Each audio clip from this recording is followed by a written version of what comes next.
Hello everyone, welcome to What If Naruto Verse and Dragon Ball characters arrived at Highschool DxD Part 1. Before we start, please go support Franklin Jr. LeBron for writing that awesome fanfic. This is the translated version I made. There will be some mistake in character's gender, but of course Naruto is a male. Reading Naruto Gremory Prologue. A faceless being, or a formless being, could be seen, fused with itself. It had a body, but no face or form, just a universe in human form. The being was looking at an orb with a universo inside that showed it the events of the universe in seconds. It hadn't seen the universe, so it checked things out before starting its fun so as not to be behind. The being was in a completely black place, but with bright spots everywhere, revealing traces or constellations. Further away from the place, even galaxies or universes could be seen. This place was the center of the omniverse. A place at the center of the existing and future multiverses. "Let's get this party started," he said as he clapped for the whole place to change into a movie theater with thousands of seats that won't really be used, but it doesn't matter. There was also a big screen in the center, and right below it, there was a lectern with a book on it with a red-haired boy on the cover. "Entity, time to bring my guests." With that, a glow came out of the being covering the entire place. When the glow disappeared, a large group of people could be seen who were surprised. "What the hell?" everyone shouted in surprise. A few seconds ago, everyone was doing their usual thing. No one remembers getting here. Naruto Universe. The shinobi didn't know what was happening. Everyone in Konoha was focused on the Chunin exam, while the other villages continued with their normal routine. Until a light literally covered them and brought them to this strange place.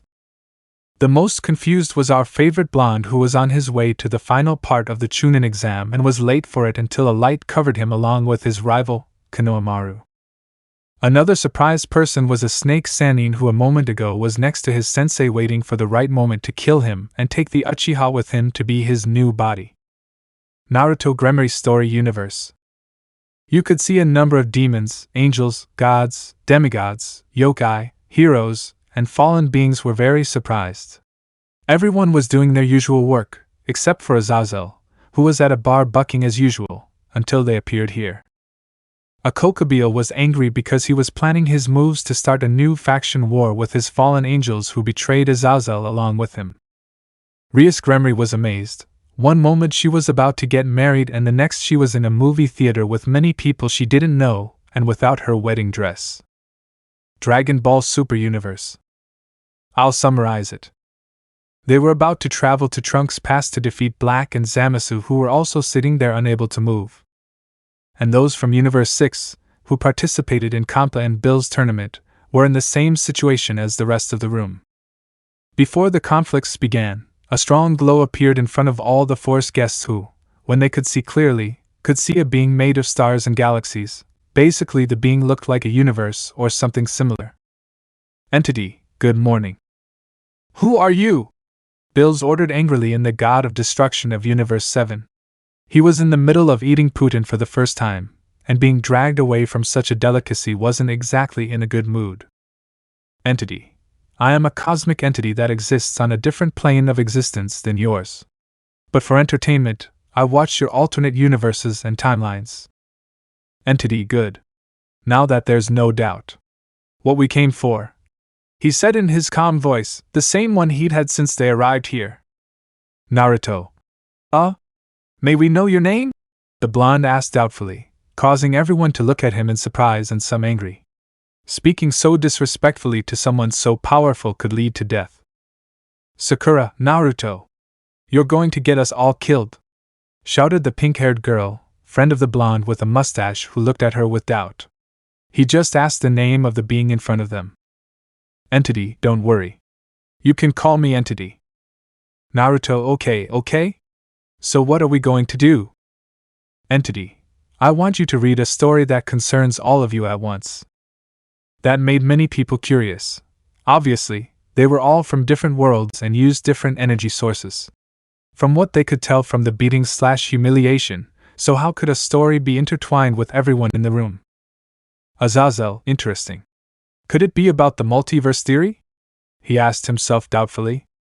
from centuries to stadium researching multiverses or alternative timelines, but his work only takes him to the same place. Dimensional gap, a place he couldn't enter or he would die instantly, and even if he managed to enter without dying, the dragon that occupies it also wouldn't let him go to other worlds or something similar. Naruto, and why does it unite us all to Bayo? Entity, it's basically in the same universe, just in different places and times. Naruto, wait! They're aliens! The Uzumaki shouted in surprise because if they come from other worlds it must be because they are aliens. Entity, basically, almost everyone here is an alien, since none of them are completely human, he said, causing some to question it. You could see that many of them were human, so why did he say none of them are human? Sakura, excuse me, Ensan. But what do you mean by none of them are human? Entity, I mean, everyone has something alien about them or is an alien themselves, he said and pointed at the group of shinobi. For example, you shinobi. Your chakra is an alien energy source that mixed with you after several events. Naruto, what? I'm a bucking alien. The blonde screamed like crazy upon discovering he was a bucking alien. Sakura, wait, but the creator of chakra was the sage of the six paths, Rikuta Sanin. Entity, exactly. The sage of the six paths, Rikuta Sanin, is the son of an alien who came to Earth for a specific reason. Entity, following, the others are everything except humans, he said and pointed to the world of factions. They are angels, fallen, demons, yokai and gods. And finally, from there all are aliens, he finished pointing to Dragon Ball who remained the same way. Naruto, them? But they look normal, he pointed at the DxD members who were unfazed, except for some who got angry at comparing them to simple, pathetic humans. Entity, we're not going to be long now, so who's going first? I asked everyone, who just looked at each other, until 4 people raised their hands at the same time. The entity, seeing the raised hands, snapped its fingers, causing 4 people to appear in front of everyone. Those who raised their hands were 4 girls, 3 young men under 16 years old, and 1 adult who was only wearing Greek gowns. Entity, 3 young men. And a small goddess. We'll decide them with a game, he said, earning a look of astonishment from the 4 girls. 3 of the 4 thought he'd give it to the goddess. Annabeth, Sona, and Athena. Naruto, come on Sakura-chan. I support her friend to win the game, whatever it is she gets. Entity, from a marine of 2 penguins, from a matcha cockroach that's already gone. How many legs does a cat have? 1, 2, 3, and 4. Everyone was surprised by the choice of game that ended in Sarah Fall, Sotan won. The demon shouted happily because her little sister won the game of luck. Entity, fine. You'll read the first and second chapters. Then you go, he pointed to Annabeth, then you go, and then you, he said pointing to Sakura and then Athena. The goddess made an angry face, but did nothing because the being in front of her defeated her father and brother who are among the 12 gods of Olympus. With another snap, the 3 losers were returned to their seats while Sona Citri was seated on a golden throne with a red quilt and super expensive diamonds. Entity, begin, he ordered the girl, then disappeared. Unaware that the entity had disappeared, he began to read. Sona theme, the Renaissance and Oblivion. Reading Naruto Gremory Chapter 1. Sona, the Renaissance and Oblivion. That made everyone pay attention. The first part caught the attention of many. Is the Renaissance possible? The mad scientists and a hungry snake wondered, not for immortality. Azazel, interesting, whispered the scientist, because this story could give him information to be reborn or something like that. A completely destroyed landscape can be seen, with 3 tired and severely injured people at the center of the destruction. One was Naruto Uzumaki, the Kyuubi's Jinchuriki, the 7th Hokage, and the strongest ninja in the ninja world. Naruto, I became Hokage to Bayo, shouted the Uzumaki upon hearing that he was Hokage. The rest of the shinobi world were amazed. Sakura, wait. Naruto became Hokage, Haruno thought, surprised to hear that her friend became Hokage.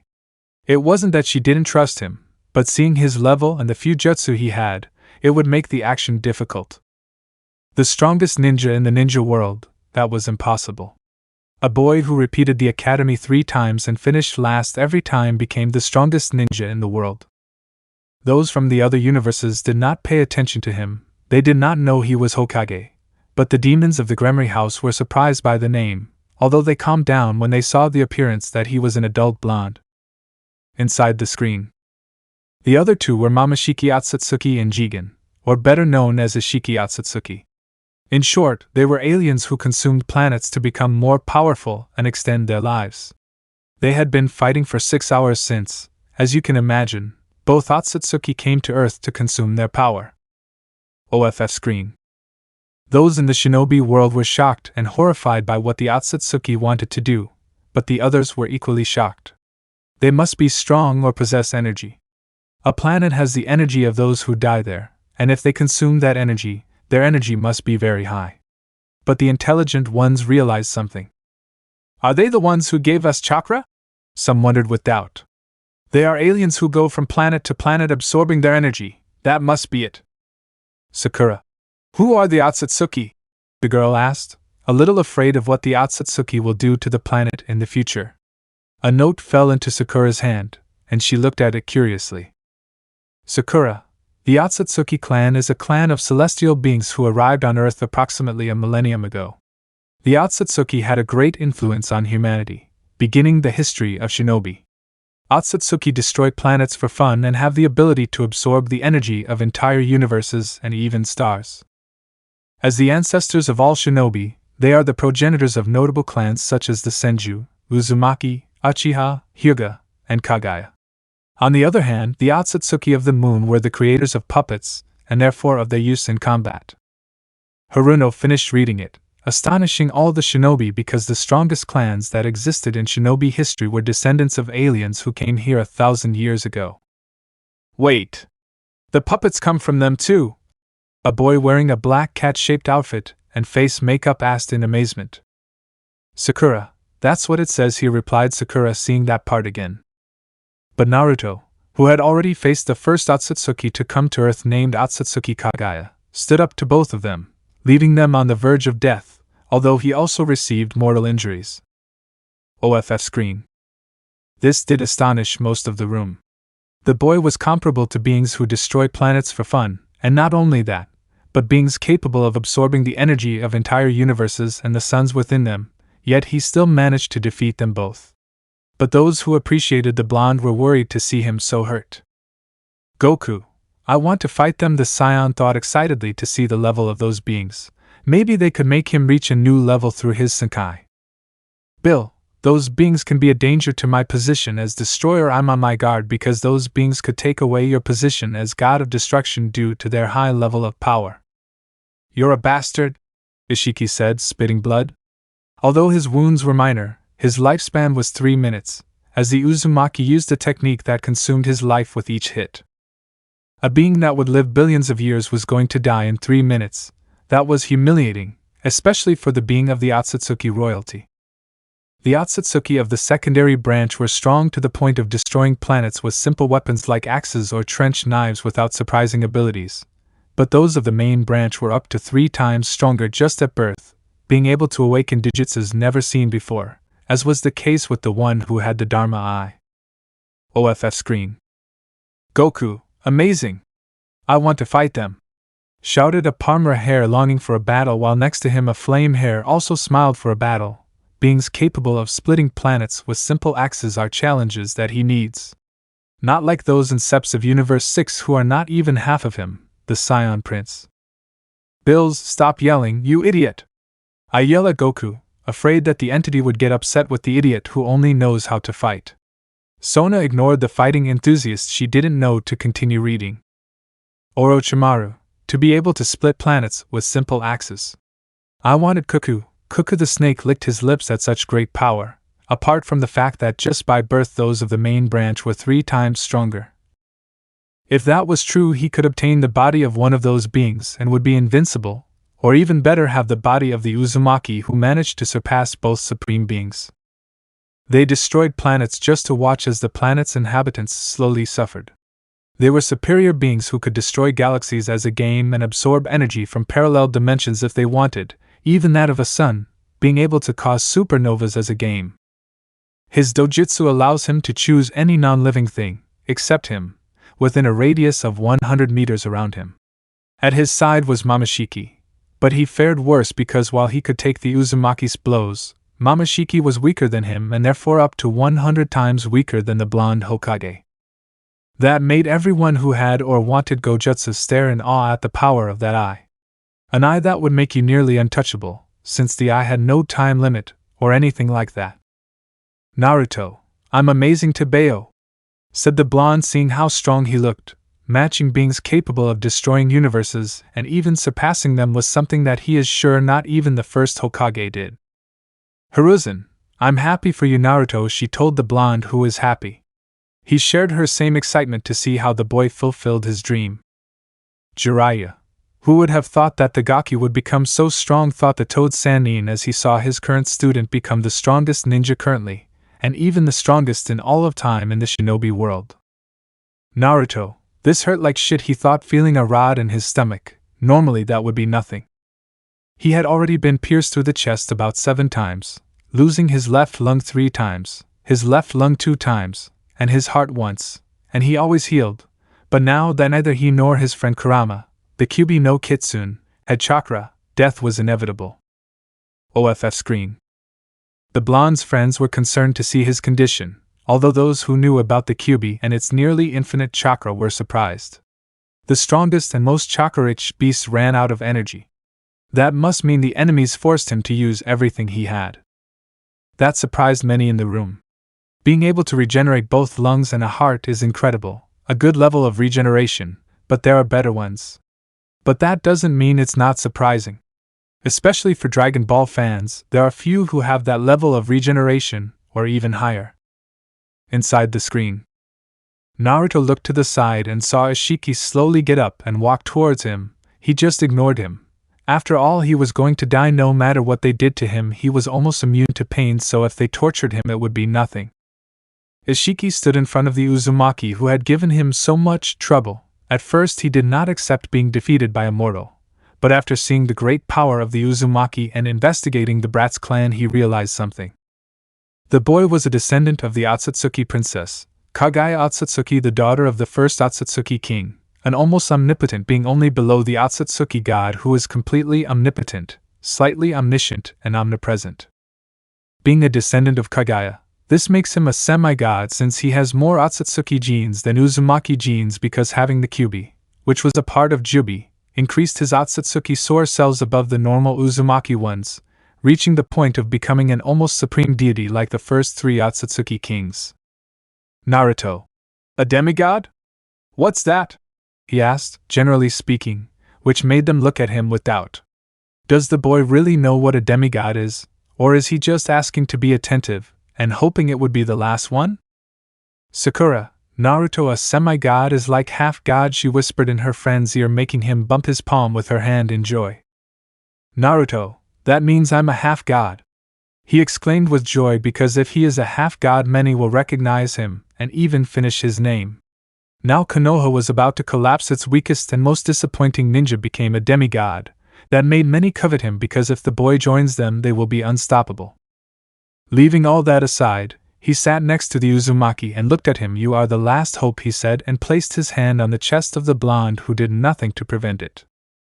The Akatsuki suddenly removed his hand, which surprised the blonde. He thought they were going to kill him or torture him, since he only had a few minutes to live. Ishiki lay on the floor waiting for his death, but a blur surprised him, not because of the speed, that was barely hypersonic speed, which was like a turtle to him.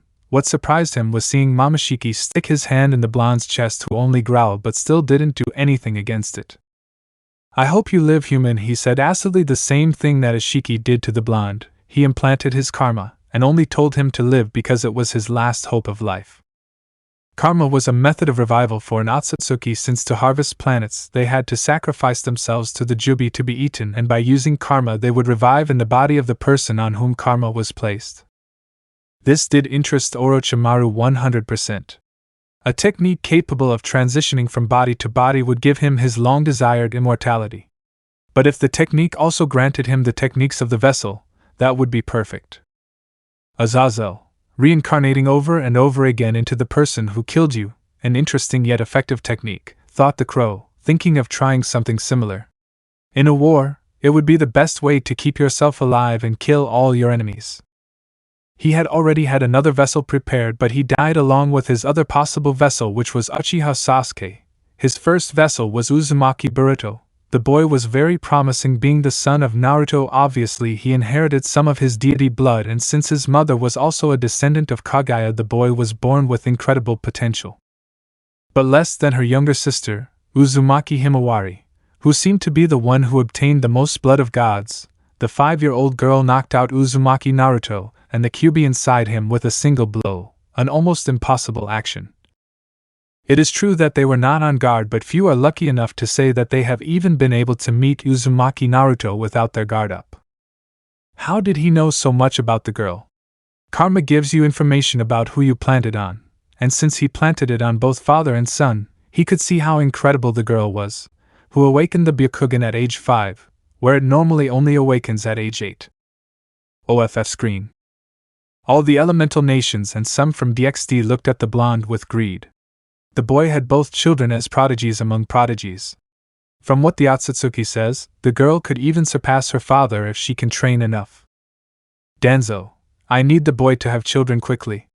If at least 2 of his children turn out like the girl, he could take over all the elemental nations without anyone being able to oppose him.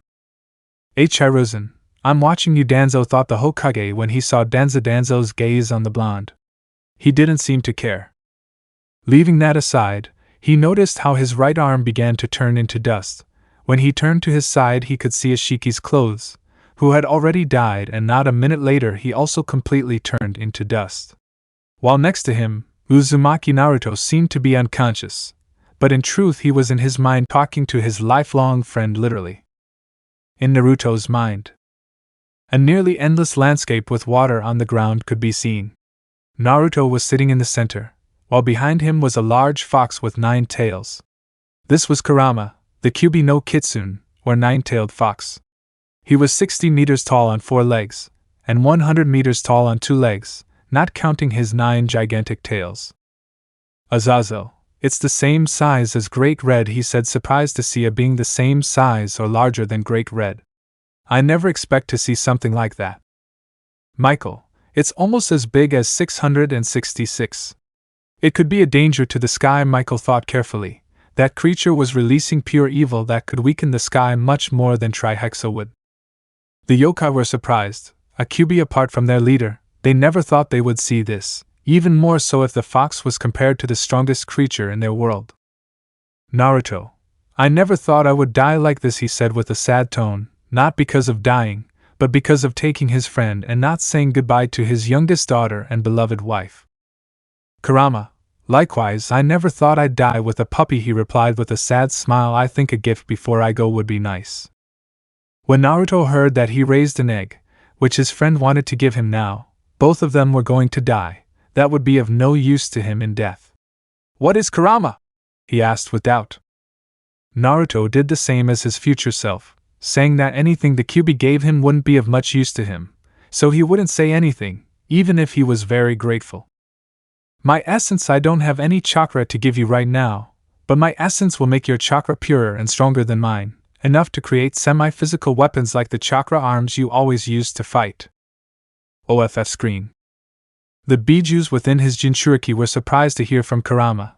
The Kyuubi no Kitsune gave his essence to a human, apart from speaking easily with him. Kyuubi. The 9-tailed fox was angry and curious at the same time. His anger stemmed from the fact that in the future he would become friends with a human. His curiosity transcended that.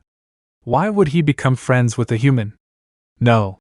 Why would he give his essence to a human?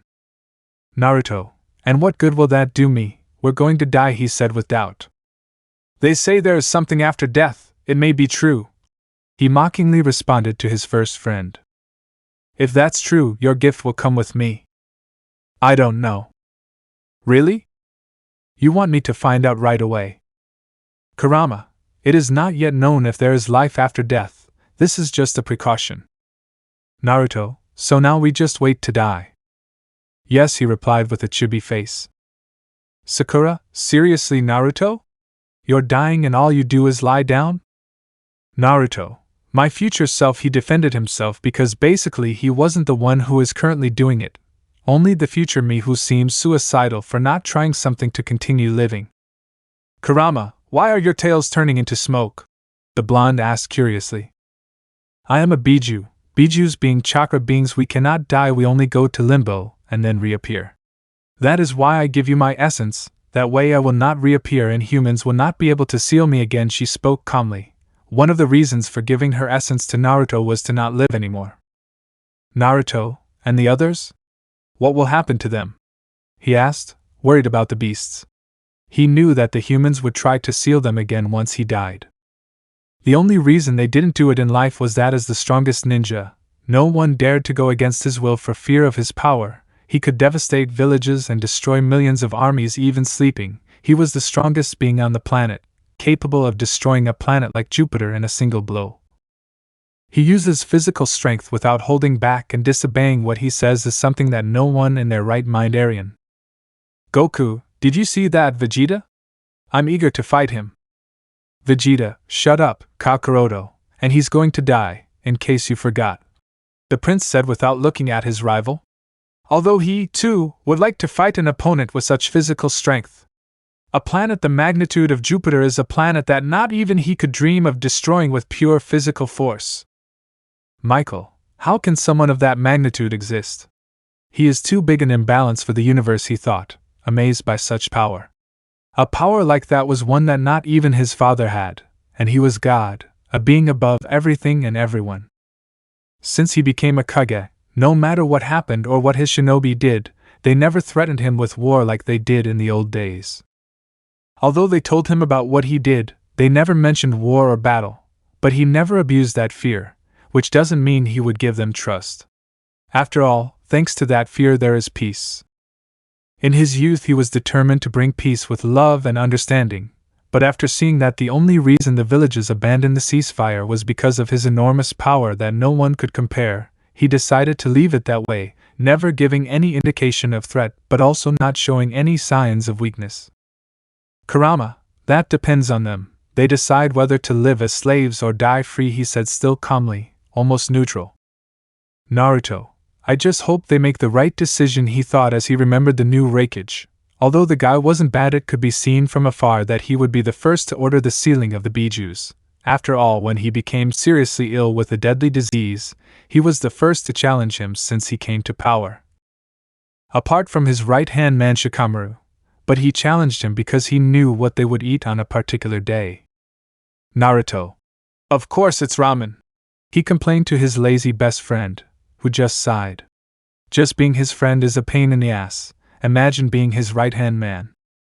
Reikage, I will never relinquish the mantle of Kage, he whispered upon hearing the idiocy his successor had committed. The village of Kumo is in great danger at the hands of whoever his successor is. Tsuchikage, it seems that there will be 4 large villages in the future. The great elder of Tsuchikage laughed at his rival because the successor of Reikage did an idiocy like that. Ha ha ha, he was going to keep laughing until his back cracked, making him fall onto the chair dryly. Mizukage, men, whispered the Mizukage, seeing the performance of both Kages who looked more like 2 children playing ninja. The idiot began to search for what he believed in the treaties, which stated that they were equal. He wanted 30% instead of the 20% each had. The Reikage, upon hearing that his life was in danger, instead of sending condolences or asking him to get better, sent a scroll saying he wanted an increase in resources, without any reason or explanation. Obviously, when the Reikage got better, he stopped pressuring him, and the agreement stayed there. Is it wrong to feel tired? He yawned, blinking tiredly. Naruto had rarely gotten tired in his life, let alone fainted. Feeling like this was very strange for him. Upon hearing this, the Reikage sighed with relief, knowing his village was still intact. Sola hoped his successor wouldn't do anything stupid again, because if the girl was half as strong as her father, Kumo would be buried 1,000 meters under rocks. Naruto, you know Kurama, I always wanted to have a brother, he said with a sad voice that made Kurama close his eyes, but you were always there. Dying together isn't so bad. He smiled at his old friend, who only gave a slight laugh. That was the boy to whom he gave his friendship, a human who, despite seeing his hatred, insisted on helping and carrying that hatred with him, helping his brothers, and calling them by their names. Kurama, do you remember that day he asked Naruto, who remained silent, to wait for him to continue? The blue-eyed boy who would bring peace to the world and call the Bijus by their name. He would earn their trust and respect and become their friend. Naruto smiled as he remembered the day the prophecy, the Fourth Shinobi War, was fulfilled. A war where many died simply because of the ambition of two Uchiha who, having lost someone important, believed they had the right to kill people. It seems that wars happen even in other worlds, whispered Grabio from the sky sadly upon seeing that a war had happened in the young man's world. Michael, don't worry, Grabio, remember that world is already at peace. He tried to help his sister who looked depressed.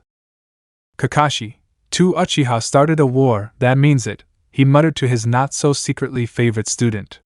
But then he let it go.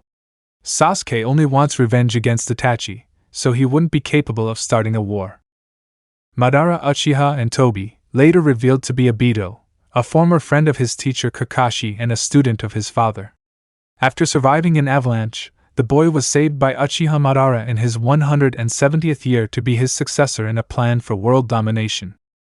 Obviously Obito didn't accept, but after learning that his best friend couldn't protect his girlfriend, he joined the little plan. The summary of Naruto is that one of them lost his brother in a war he didn't want to stop and blamed the world. The other lost the girl he liked but didn't care about and obviously never was going to care about him, and he blamed the world. Given this information, those who knew the aforementioned were shocked. Madara and Obito Uchiha should be dead. There are records of their deaths, one stabbed by the first Hokage and the other crushed by a rich woman. Kakashi, Obito is alive, and he saw Rin's death, he thought, surprised by the revelation he'd received. That means Obito is one of the Uchiha who will start a world war. Naruto, although after everything that happened, I don't regret having trusted you, Sen, he whispered a bit sleepily while Kurama smiled at those words. He knew that Naruto always wanted a brother for all the loneliness he went through as a child, and since they both trusted each other, Naruto saw him as a brother, although he would never admit it. Naruto, I'm sleepy, he said seriously, closing his eyes tiredly. Sleep peacefully, Cub the Fox smiled as he was about to disappear. I hope you live happily. This time he spoke with a smile fading in the wind. OFF screen. At that, the blonde's friends lowered their heads for the death of their friend, but the most sensitive ones like Sakura and Hinata cried for the death of their friend/love interest. Naruto just smiled at the sight of how he died doing what he wanted, being Hokage and protecting the Leaf Village. Everyone was about to start talking, thinking the story was over, but when they heard Sona continue reading, they paid attention. Inside the screen. Here are your children, Lord and Lady Gremory. When Naruto heard that, he opened his eyes, being able to see two people looking at him with affection. OFF screen. What? Many shouted when they saw that the blonde who had died a few seconds ago was now in the arms of a woman who had just given birth to a red-haired baby with red eyes. Rias was in shock. The man who could destroy worlds and fight on equal terms with a being capable of destroying galaxies was her older brother, who hadn't been able to see for 8 years. Many others in the room who had contact with the redhead looked at him like a baby who thought like a grown man. Not only was he reborn, but he was reborn with his memories and, apparently, the same energy level he had as an adult. Naruto. Is that baby me?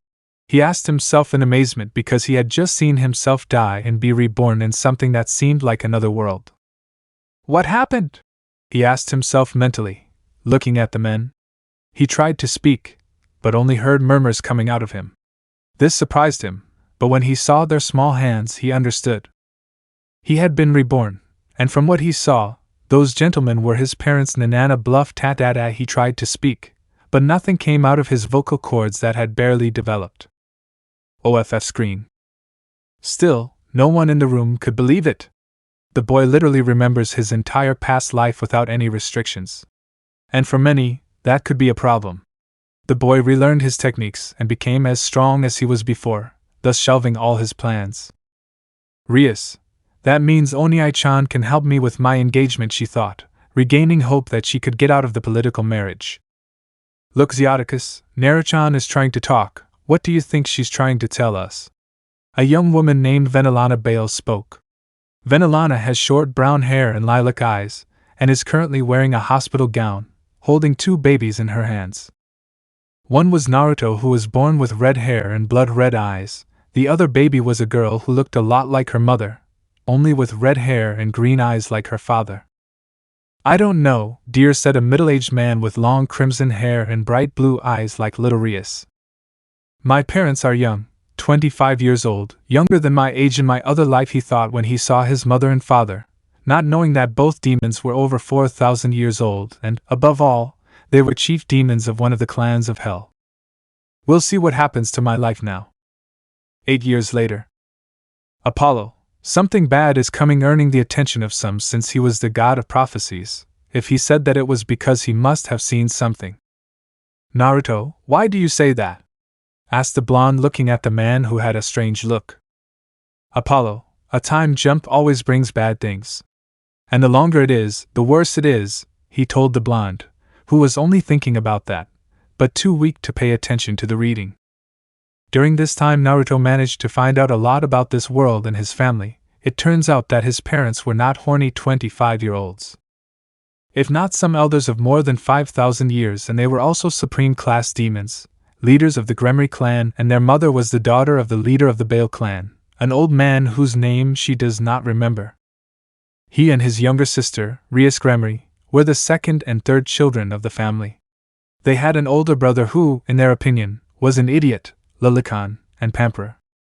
"Sir Shay, either that or it's not true," he shouted indignantly for being called a Lilikan, and above all a Pamperer, for he only gave his little sister what she deserved. "Ajuka, we all know it is. You went so far in your obsession that you had the nerve to ask the Shinto for Quiz territory, just months after massacring his clan." Those who didn't know about it looked at Sir Shay like an idiot, and Rias and Sona were amazed. They had owned the stadium on Shinto property for so many years without knowing it wasn't theirs. "Naruto, no offense, but you're an idiot." "Hiruzen, Naruto." "Naruto, what?" Just the nerve of it could have started a war, all to give territory to his little sister. "That's stupid." Hiruzen agreed with the blonde, but his words could start a conflict between everyone, and even if Naruto is super powerful in the future, he is now one more genin who could be killed. He always pampered his sister Rias and would have done it with him if he hadn't had the memories of an adult. Something else that happened in these years was that his sister awakened a special power from his mother's clan, the Bale. Apparently that power awakens at age 8, but his sister awakened it at age 7, making his father and older brother help her control it, leaving him aside, along with almost the entire clan, except for his mother, who continued treating him the same way, which reminded him of his first mother, Kushina Uzumaki. He accepted Venezuelan as a mother even though he was basically an adult. That made Venezuelan smile. Now she knows why Naruto was so attached to her. In a way, she reminded him of his mother, who apparently wasn't with him during his childhood and adolescence.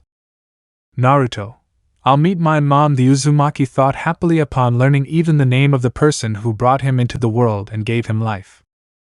But he did not accept Zyodicus as a father, deciding that his only father is and will be Namikaze Minato. Regardless of his father and brother, he trained all the techniques he could use with the energy used in this universe called magic.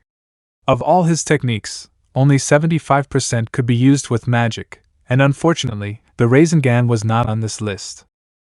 Unless it was with some element, or the Bale magic that he awakened a month ago, and, thanks to his experience, he had managed to master 47%. During these 8 years, Naruto noticed that his magic was almost physical, thanks to Kurama's essence. Although it isn't entirely physical, it can still be used as a container for elements, or his power of destruction. Thanks to this, he was able to begin to shape the power of destruction using Gremory's magic as a mold. Azazel. Nothing could be said. He met the boy and knew he was strong, but he didn't know he was that strong. At 8 years old, he was a high-class demon or higher, and that's just the ones he mentioned. Zyodicus. If I had known he was so strong, I would have married him and not Rias, she thought with frustration, because if Naruto had been the dominated one, she would have a demon strong enough to deal with her future problem. Something else he had noticed was that his body had fused the Akatsuki blood from his previous body with the Bale blood, making the power of destruction stronger, and easier to use. Though when he discovered that, it made his uninvited guests angry. Hiruzen. What did he mean by uninvited guests? The professor wondered to himself in doubt. Because of his death and rebirth, Naruto should no longer have the Kyuubi, so who are these guests he's talking about? He would have continued rambling, but the girl with glasses wouldn't let him as she continued with the story. With the mind of a leader and his vast reserves of magic, he was nearly unstoppable. He just had to learn more about the world and improve his techniques, and he would be invincible. Naruto. How is Oka-san? The redhead wondered calmly, looking at the sky of the human world. A week ago he left the underworld to look for his pieces, but so far he hasn't been successful. He just hopes it doesn't last too long. His mother left him until he was 16, after which he'll have to return to hell or she'll go looking for him in heaven. Venezuelan. He's already a week late, she thought as she remembered that her son was a week late in returning to the underworld. When she sees him she'll spank him to make him respect her. Let's begin, he thought as he flew away without wings. He also discovered that he has some Akatsuki abilities in his body, although he doesn't know why. He has the abilities of those creatures. That makes him more dangerous. He still had a part of his original speed, which was 30 times that of light. Now he could only move hypersonic at most because of his child's body, which, although demonic, does not take away the fact that he is a child, apart from this body being inferior to his Uzumaki body.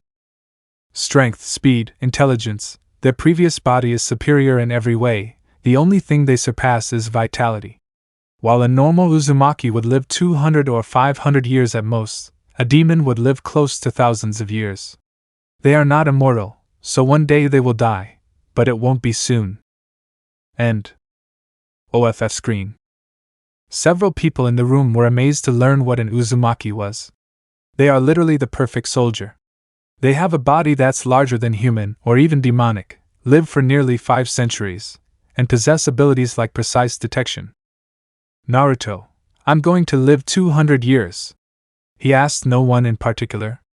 But still a piece of paper fell on his face. No, he was relieved to see that, but continued reading when he saw that there was still more. You will live for millennia, since while we speak your body changes from human to Akatsuki. In the next 100 years you would already be a complete Akatsuki, which would give you millennia of years. At that the Uzumaki's mood worsened. He would live for millennia and lose his friends. At that, the entity appeared to speak. You have a 15-minute break. At the exit of this room, there are 4 doors, a bathroom, a boys' room, and a girls' bathroom and room. If anyone tries to sneak in, they will be teleported away, but teleportation can have side effects. Issei. Comment which ones? Asked the perverted brown-haired boy, because if he was going to watch the girls, he needs to know the risk. It still doesn't matter how he does it. Entity. From losing every limb to changing location. For example, your face and your butt to your legs for your arms. Many people turned pale when they heard the part about their butt and face. The last thing anyone wants is to throw shit out of their mouth. Reading Naruto Gremory Chapter 2. The 15 minutes had already passed and everyone was seen returning to their respective seats. Seeing that everyone was in their seats, Sona began reading again, urging everyone to pay attention. Even more so about DxD, because this one would be more about them than the others, because Naruto is in his world now. Subject: Instruction in a Political Marriage. That made Rias regain hope, while her family smiled at the subject, and Raizer Phoenix was angry because that means the redhead intervened in his engagement. 8 years later. You could see something similar to a ceremony but more demonic, full of guests. In what should have been an altar was a red-haired girl with blue-green eyes. This girl was the little Rias Gremory, now 16 years old. Next to her was a blonde-haired boy with a face that only a mother would love, and a fried chicken smile. This was Raizer Phoenix, the heir to the Phoenix clan. Naruto, it's horrible! Shouted Uzumaki, seeing the appearance of the boy who looked like a swollen skeleton. Those from Konoha looked at the Uzumaki with a drop of sweat for his reaction, while Raizer looked like a bonfire for his anger. Sakura, seriously, Naruto. Naruto. Is it the pure truth?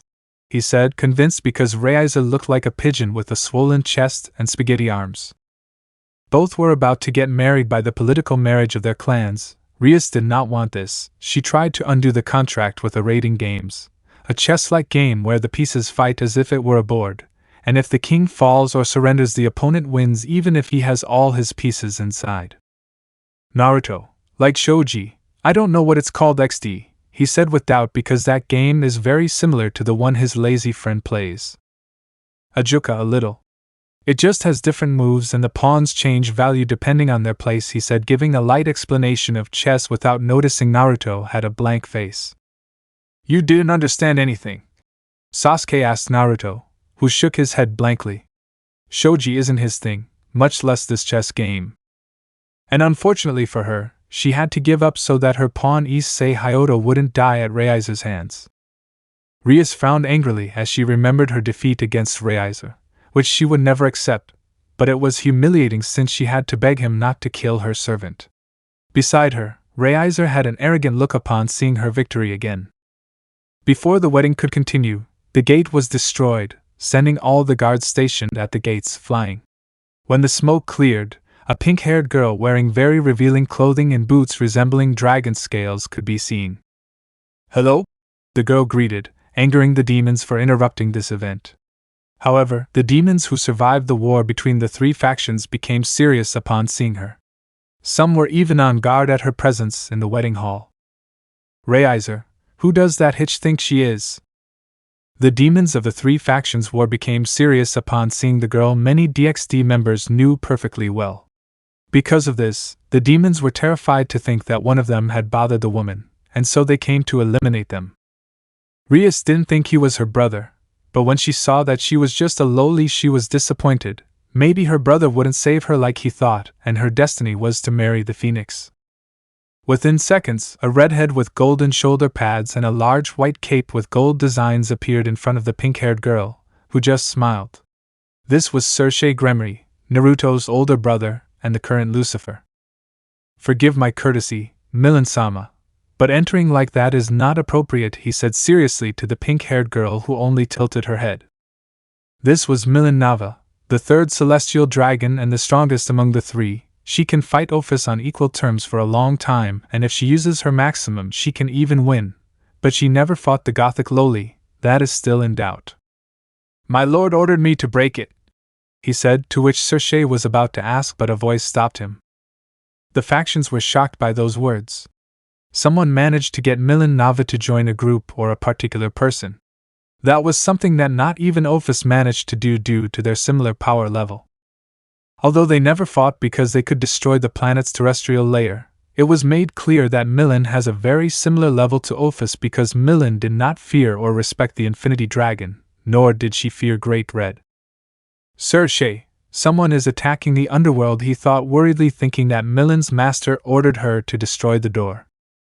Beside him, Ajuka looked seriously at the screen. If they attack the underworld, it means that it is someone of a high level. After all, Milan could humiliate the Satans, and if her master was strong like her, the underworld would be known as a cemetery of demons. Nice job, Milan, said a voice coming through the destroyed door. Sasuke saw a red-haired boy with long hair and a ponytail and a formal suit. Naruto. Everyone was amazed to see the boy. The women blushed at the sight of the handsome boy who made many horny teenagers wet. Rias. Only Ai-chan is handsome, she thought, blushing seeing her older brother who looked like a model for important magazines. Next to the Gremory, her queen, Akino Himejima, was blushing while sensually sucking her finger. Sasuke, who are you? Naruto, what a brother I got, the blonde thought when he saw that his brother didn't even recognize him. It's better not to have one. Next to him, Hiruzen sweated a drop. The Kyuubi was a younger brother than that redhead, this based on the last moments he saw with Naruto. Ajuka. Really, Sasuke? He asked with a hint of amusement, seeing that his friend didn't remember his own brother. Sasuke. I haven't seen him in 8 years, he replied. Because that's enough for him. He doesn't know that he literally has a photo of his brother on his desk, which his mother put up there to see if Sasuke could pay attention to the other images besides the one of Rias. He asked seriously upon feeling the boy's great magic that surpassed Milan's, something surprising since she was a celestial rank dragon. The boy seemed very familiar to him, but he didn't recognize him completely. Ajuka, he surpassed that dragon. The boy must already be at the level of a celestial dragon, or even a dragon god, she thought without noticing that Azazel thought the same thing. My own brother doesn't recognize me? He said, astonished by Search's words. I'm your younger brother, Naruto Gremory, he said with a face that said, I don't care if you don't believe me. Naruto. Rias thought in astonishment when she saw her older brother. He had left the underworld 8 years ago and never called or visited them. After the first year they stopped looking for him at the request of their mother, who had said that he was fine. Venilana. He told me he wouldn't come, the Bale thought doubtfully as she saw her second son at the door.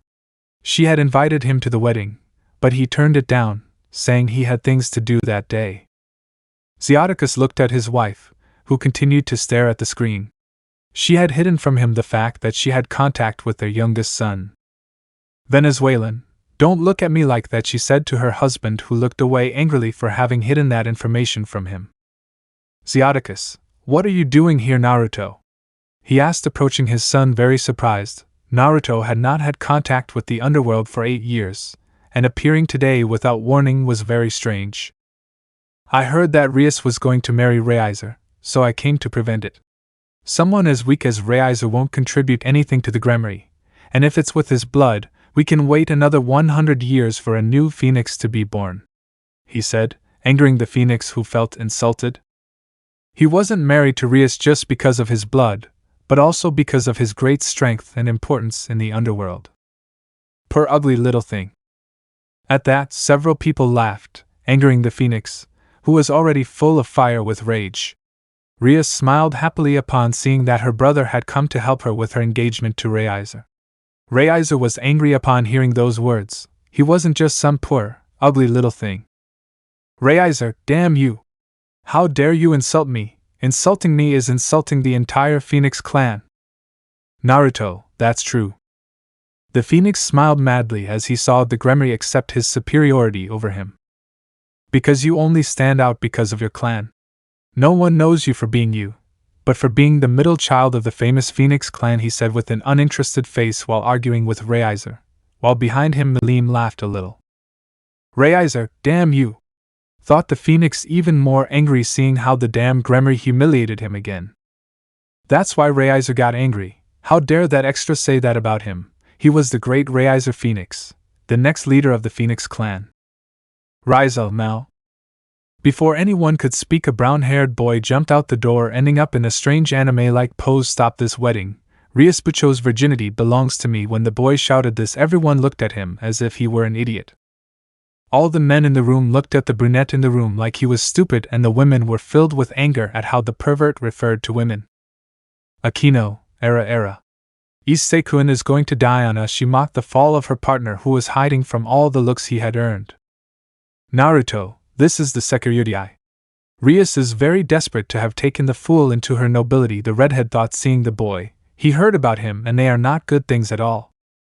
His name is Issei Hayato. The boy is a disgusting pervert who only thinks about breasts. He wants to be the king of the harem, but he can't use magic and can barely use the ability of his sacred gear. He is so weak that he breaks his hand when hitting if he doesn't have his gauntlet active, something pathetic in his eyes. Rias blushed at the way her mother looked at her. Naruto's summary of Issei wasn't a good first impression, but she needed it to get out of the engagement, even though she didn't achieve her goal. It would help in the future. Naruto, Reiser, I challenge you to a fight. If you lose, you won't marry Rias, he said calmly while the Phoenix got scared. They needed this marriage as much as the Gremory and Bale. After all, a fusion between the Gremory reserves the Bale power. Immortality in Phoenix flames would create a being capable of destroying gods, and it is a being that they urgently need. Zeus, haha. Killing gods? They'll never be able to do that, said the god of arrogance. The other gods looked at the demons carefully. If they wanted to create a demon capable of killing him, it is because they had a plan to kill them, even to make a rebellion against them. Lord Phoenix, Naruto-san, we can't do that. Marriage is important for the underworld. Without that, the pure demons will become extinct, he said, making Naruto look at him without interest. Naruto, they won't become extinct until the next 30,000 years. In that time, a phoenix with more morals will be born. They just have to educate their next child well, he said with an uninterested face that made Lord Phoenix get serious. Rias. So why do they want to marry me off to him? She said, while her father looked at her but said nothing. Their goals shouldn't be any more widely known than it already is. Lord Phoenix, and if we already have it? He said seriously, he couldn't let the marriage be cancelled at this moment. The important thing is not the demons at this moment. They know well that the demons will survive many more years. They need a son with the 4 powers for the Amaterasu agreement that is fulfilled in 230 years. If they don't have a demon capable of tying with the top 4, they would disappear. They climb very high, said Shiva, god of destruction and leader of the Indian pantheon. Indra, his strongest demon, is currently barely in the top 10. With a superior one, it will be impossible, mocked the Indian god of lightning and rival of Shiva on the latter's side. The political marriage will take place with my youngest daughter. You know that women can have children, right?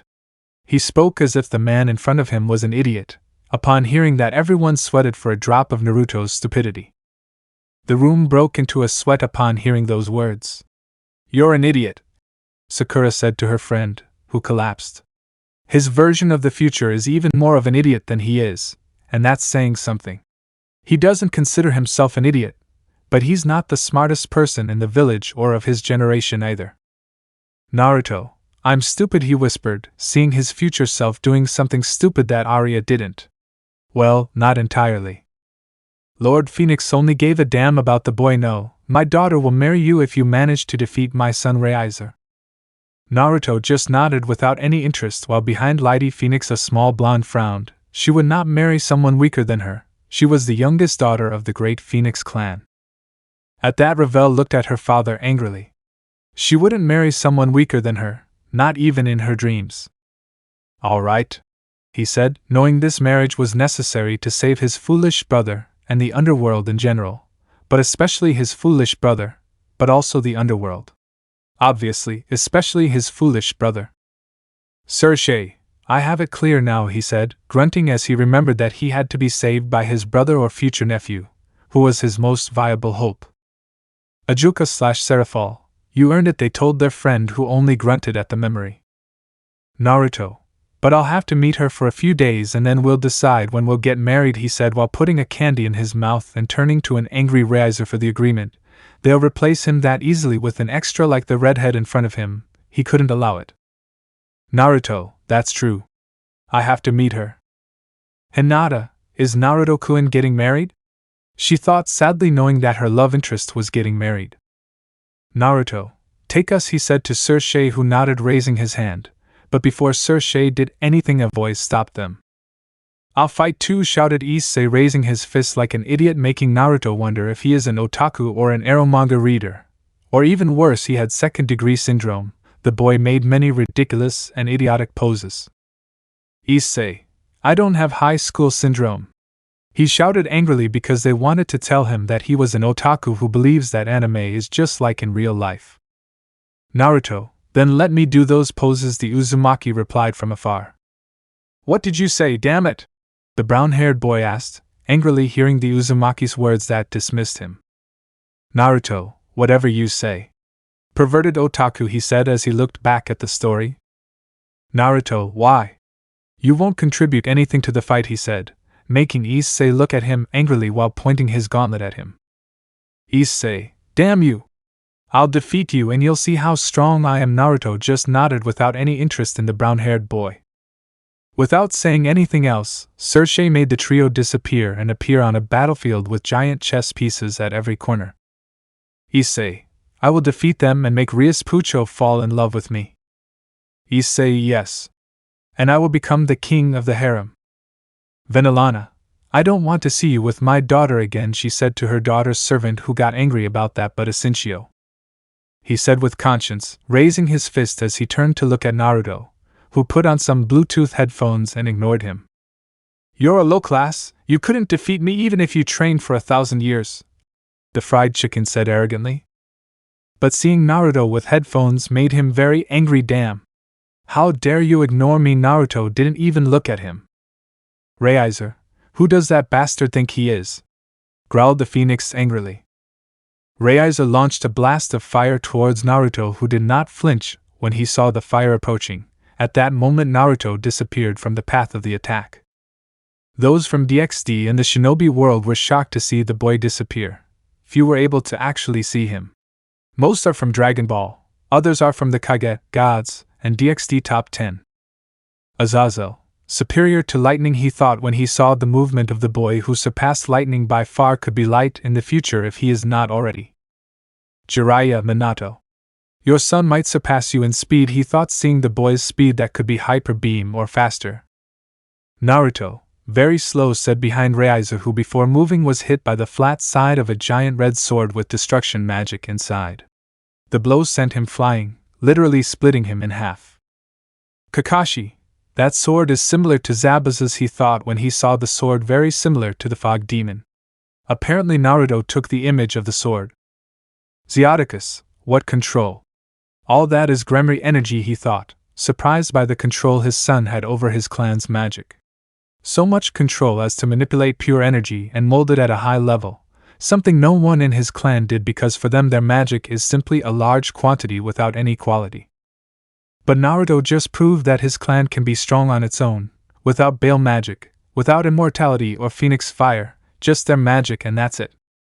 Issei, how did he move so fast, thought the pervert looking at Naruto with his headphones, but when he blinked Naruto disappeared, which made him look everywhere.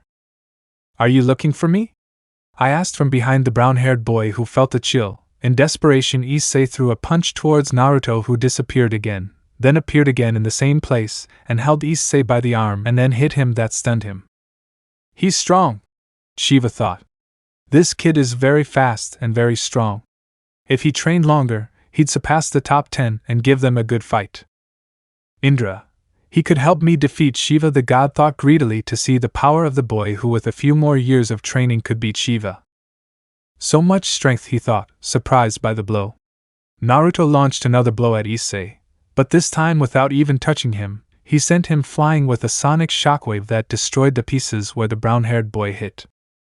Very weak, can't even withstand a blow. In his past life at 33 years old he could destroy Jupiter with one blow if he used all his strength, and now with this body that was almost as strong as his old body at 22, he could destroy half of Jupiter without problems. Goku, see Vegeta. We just have to find him, so he can give us the best battle. Goku shouted happily to see that the boy had reached a level close to the one he had before that could give him a good challenge. Vegeta. Maybe, he said, still serious, not showing any desire to fight. Beside him, a purple being with a strange head and strange clothes could be seen. This was an intergalactic bounty hunter who looked at the boy seriously. If they sent them to kill him, he could have difficulties, especially because of his defenses and speed, which were high for his age. Naruto, what a waste, he thought, taking another sweet. Behind Naruto, an angry Reiza launched himself at Naruto trying to hit him, but before the blow could hit him, a red shield like before appeared but without the reddish and black energy blocking Reiza's blow. Azazel, he manipulates his energy very well. Naruto, can I do that with chakra? The boy wondered, curious to see how his future self made constructions with his energy. Reiza, what the hell is this? The shield enlarged, and with a look from Naruto he was sent flying by an impulse from the shield. Naruto, now I'm going to attack. When Naruto said that, he disappeared, appearing in front of Issei, who tried to hit Naruto, but received a kick in the stomach sending him flying against the wall. Before he could move, Naruto appeared in front of him, stepping on his left foot, and then hitting him again in the stomach, causing a shock wave to appear behind him, cracking the large wall. That's cheating, Issei growled as he saw that his foot was stepped on so he couldn't attack. Naruto, are you an idiot? Issei, what did you say? Naruto, it's not cheating. Or have you never fought against a shinobi, she asked, but a whisper from her grandfather against her skin made her blush. Well, maybe you haven't fought against shinobi, but it's still legal. Should I rip your arm off? At the question, everyone looked at Naruto, who was sweating. I wouldn't do that, he said, making them stop looking at him. But the DxD members looked at the boy, whom few knew perfectly, with a drop of sweat. Even threatening him, he remained just as lazy. I asked as if it were a casual question that scared Issei. This crazy man would torture him, and he still acts casual. Unfazed, Naruto grabbed Issei's hand and began to squeeze it as if it were a prune's. Your body looks like that of an ordinary human. Have you never trained your body? Naruto had a chibi face. This boy had never exercised in his life. The only thing special about him is the Red Emperor Dragon. And even that is something that can be changed. The sacred gear with dragons are top 5 down. There are 5 sacred gear more powerful than the 2 emperors, which are the True Longinus, Heavenly Thunder Prison, Creation of Demonic Beast, Fog of the This and Last Karma. Rias, they are not easy to find, she whispered, because there is not much chance of finding one of those Longinus that are dispersed worldwide, and those who have it live their entire lives due to the power given to them by their sacred gear. I'll kill you, that way I'll avoid a bad nickname for the Gremory clan, he said, making Issei grit his teeth. At that moment a great green glow covered Issei, making Naruto move away from the brown-haired boy, more to avoid damaging the headphones than the glow. He lightly fought on the moon at 22 years old with the sun in front of him without losing his vision, or even having to blink. Many looked at the boy who didn't flinch when he saw that he fought on the moon. Can you breathe in space? Asked a woman with golden hair and a yellow kimono that showed off her breasts a bit much. Naruto, yes. Don't you? He asked, but was surprised to see that they denied it. Seraphal, and why don't you go out into space to rule more planets? Reikage, there's no need. Our planet is in a good environment, and we have enough resources to last for many more millennia. Michael, and then why the wars? If your planet is so well supplied, what's the need for fighting? To that question, the people of the ninja world didn't respond until. Naruto, can you breathe in space? I asked the others in the room, many of whom denied it, which made Naruto sweat. They're aliens, and they can't breathe in space. Fukin said, a boy with black hair and an orange outfit, who made Naruto smile with joy to see that someone else has his taste for orange. Naruto, I want one, he said, appearing next to the young boy, surprising the others. How did he move so fast? Some wondered, sweat dropping. But the only one who knew was Hiruzen, who knew the blonde could unleash powers when it came to the color orange. Naruto, I want one of your suits, he said while looking at the suit, and further behind he could see 4 more with the same uniform that made his eyes star. Sona, cough cough. Can I read again? Hiruzen, please continue, he said, bringing Naruto back by the ear, angering him. As the glow passed, Issei appeared in red armor and green gems that glowed as a voice rang out. Issei smiled as he saw how they looked at him because he reached his balance breaker. Naruto just looked at him and lifted one side of his Bluetooth headphones to listen to Issei, but seeing that it was something like he would take his sister out of her marriage and she would fall in love with him, he put them back in place. Naruto, you're just talking nonsense. At that they looked at Naruto, who only sweated a drop. What? Reikage, you can't insult everyone like that, brat, he complained to the young man who stuck his tongue out at him before looking back at the story, angering Mr. Steroids. I'm going to destroy him. Naruto, without much interest from Issei, jumped to attack him, and with a fist wrapped in the power of destruction, the armor was completely destroyed as if it were glass. Azazel, impossible! He destroyed the balance breaker with one hit. The fallen man shouted in surprise because even though it was the first time the boy used that mode, he must still be very resistant, but the young man in front of him destroyed him with one hit. Ajuka, he's showing more and more strength. Is he holding back? The scientist wondered curiously, because that means the boy is stronger and faster than he's shown. He may even be at a level similar to his previous life, or even stronger. Issei thought he destroyed the entire armor as if it were nothing. Issei was amazed, and Naruto took advantage of that, and put Issei as a shield in front of him, thus receiving a phoenix fire flame at point-blank range in the stomach. Naruto, you're still alive. Michael, the boy is very brutal, he thought, seeing how he treated the pervert. He thought that since he brought peace to his world, he could do the same here, but seeing the way he acted, it seems his demonic body changed everything about him. Naruto, take it! Pervert! He said, mocking Issei, who just growled in anger. He will show that kid how strong he is and beat him up. I asked Issei, who spit blood as if it were something natural. Yes, it is. He dropped Issei on the floor as if it were a bed, making him spit more blood from the impact. Shall we fight, you and I? He asked, but before Reiza could answer, he felt something burning on his right foot. When he looked at the ground, he saw a red chain with the power of destruction inside it gripping his foot. Naruto pulled the chain and pulled Reiza towards him, but without his foot, which was cut off by the pull, and with a giant sword like the one from a while ago, he pierced him in the stomach, and in an instant the sword was wrapped in rays, incinerating Reiza to the point of leaving him completely black. Zeus, how dare you use my domain? Filthy demon! He shouted angrily at seeing how a simple demon used his domain while the rest of Olympus worked to get a little away from the god of drama so as not to be embarrassed, except for Ares, who was still angry about his beating earlier. They are becoming more and more disappointing, if that's possible, he thought the last thing, swinging his sword, sending Reiza flying, split in half, towards a wall. Ajuka, lightning speed. Strength up to 100 tons. The experience of a war veteran and leader, with superior intelligence to many here and astonishing battle intelligence. He doesn't need to have a child with the Phoenix, and he'd already be that megademon. The demon's thoughts stopped as he continued to stare at the screen. Naruto, that will leave a mark, mocked the Phoenix blonde who was about to set the room on fire due to the flames that covered him in anger. Dragon shock! Issei shouted behind him, when he flipped a green sphere approaching him. Without saying anything, an energy shield appeared blocking the attack. Although the attack was strong, it could not destroy more than a mini mountain, while Kurama did that while sleeping, and he could defeat his old friend if he used his maximum power. Hiruzen, can he fight hand to hand with the Kyuubi? And above all, defeat him? That's incredible, the old man thought, seeing his grandson from the future, who was very strong. Maybe he'll take his hat after all. Danzo, a force superior to the Kyuubi, which can destroy this world, thought Danzo, excited inside to see his next and ultimate conquering weapon. With it he could conquer the world and perhaps the universe. After all, the strongest Akatsuki fell before the boy.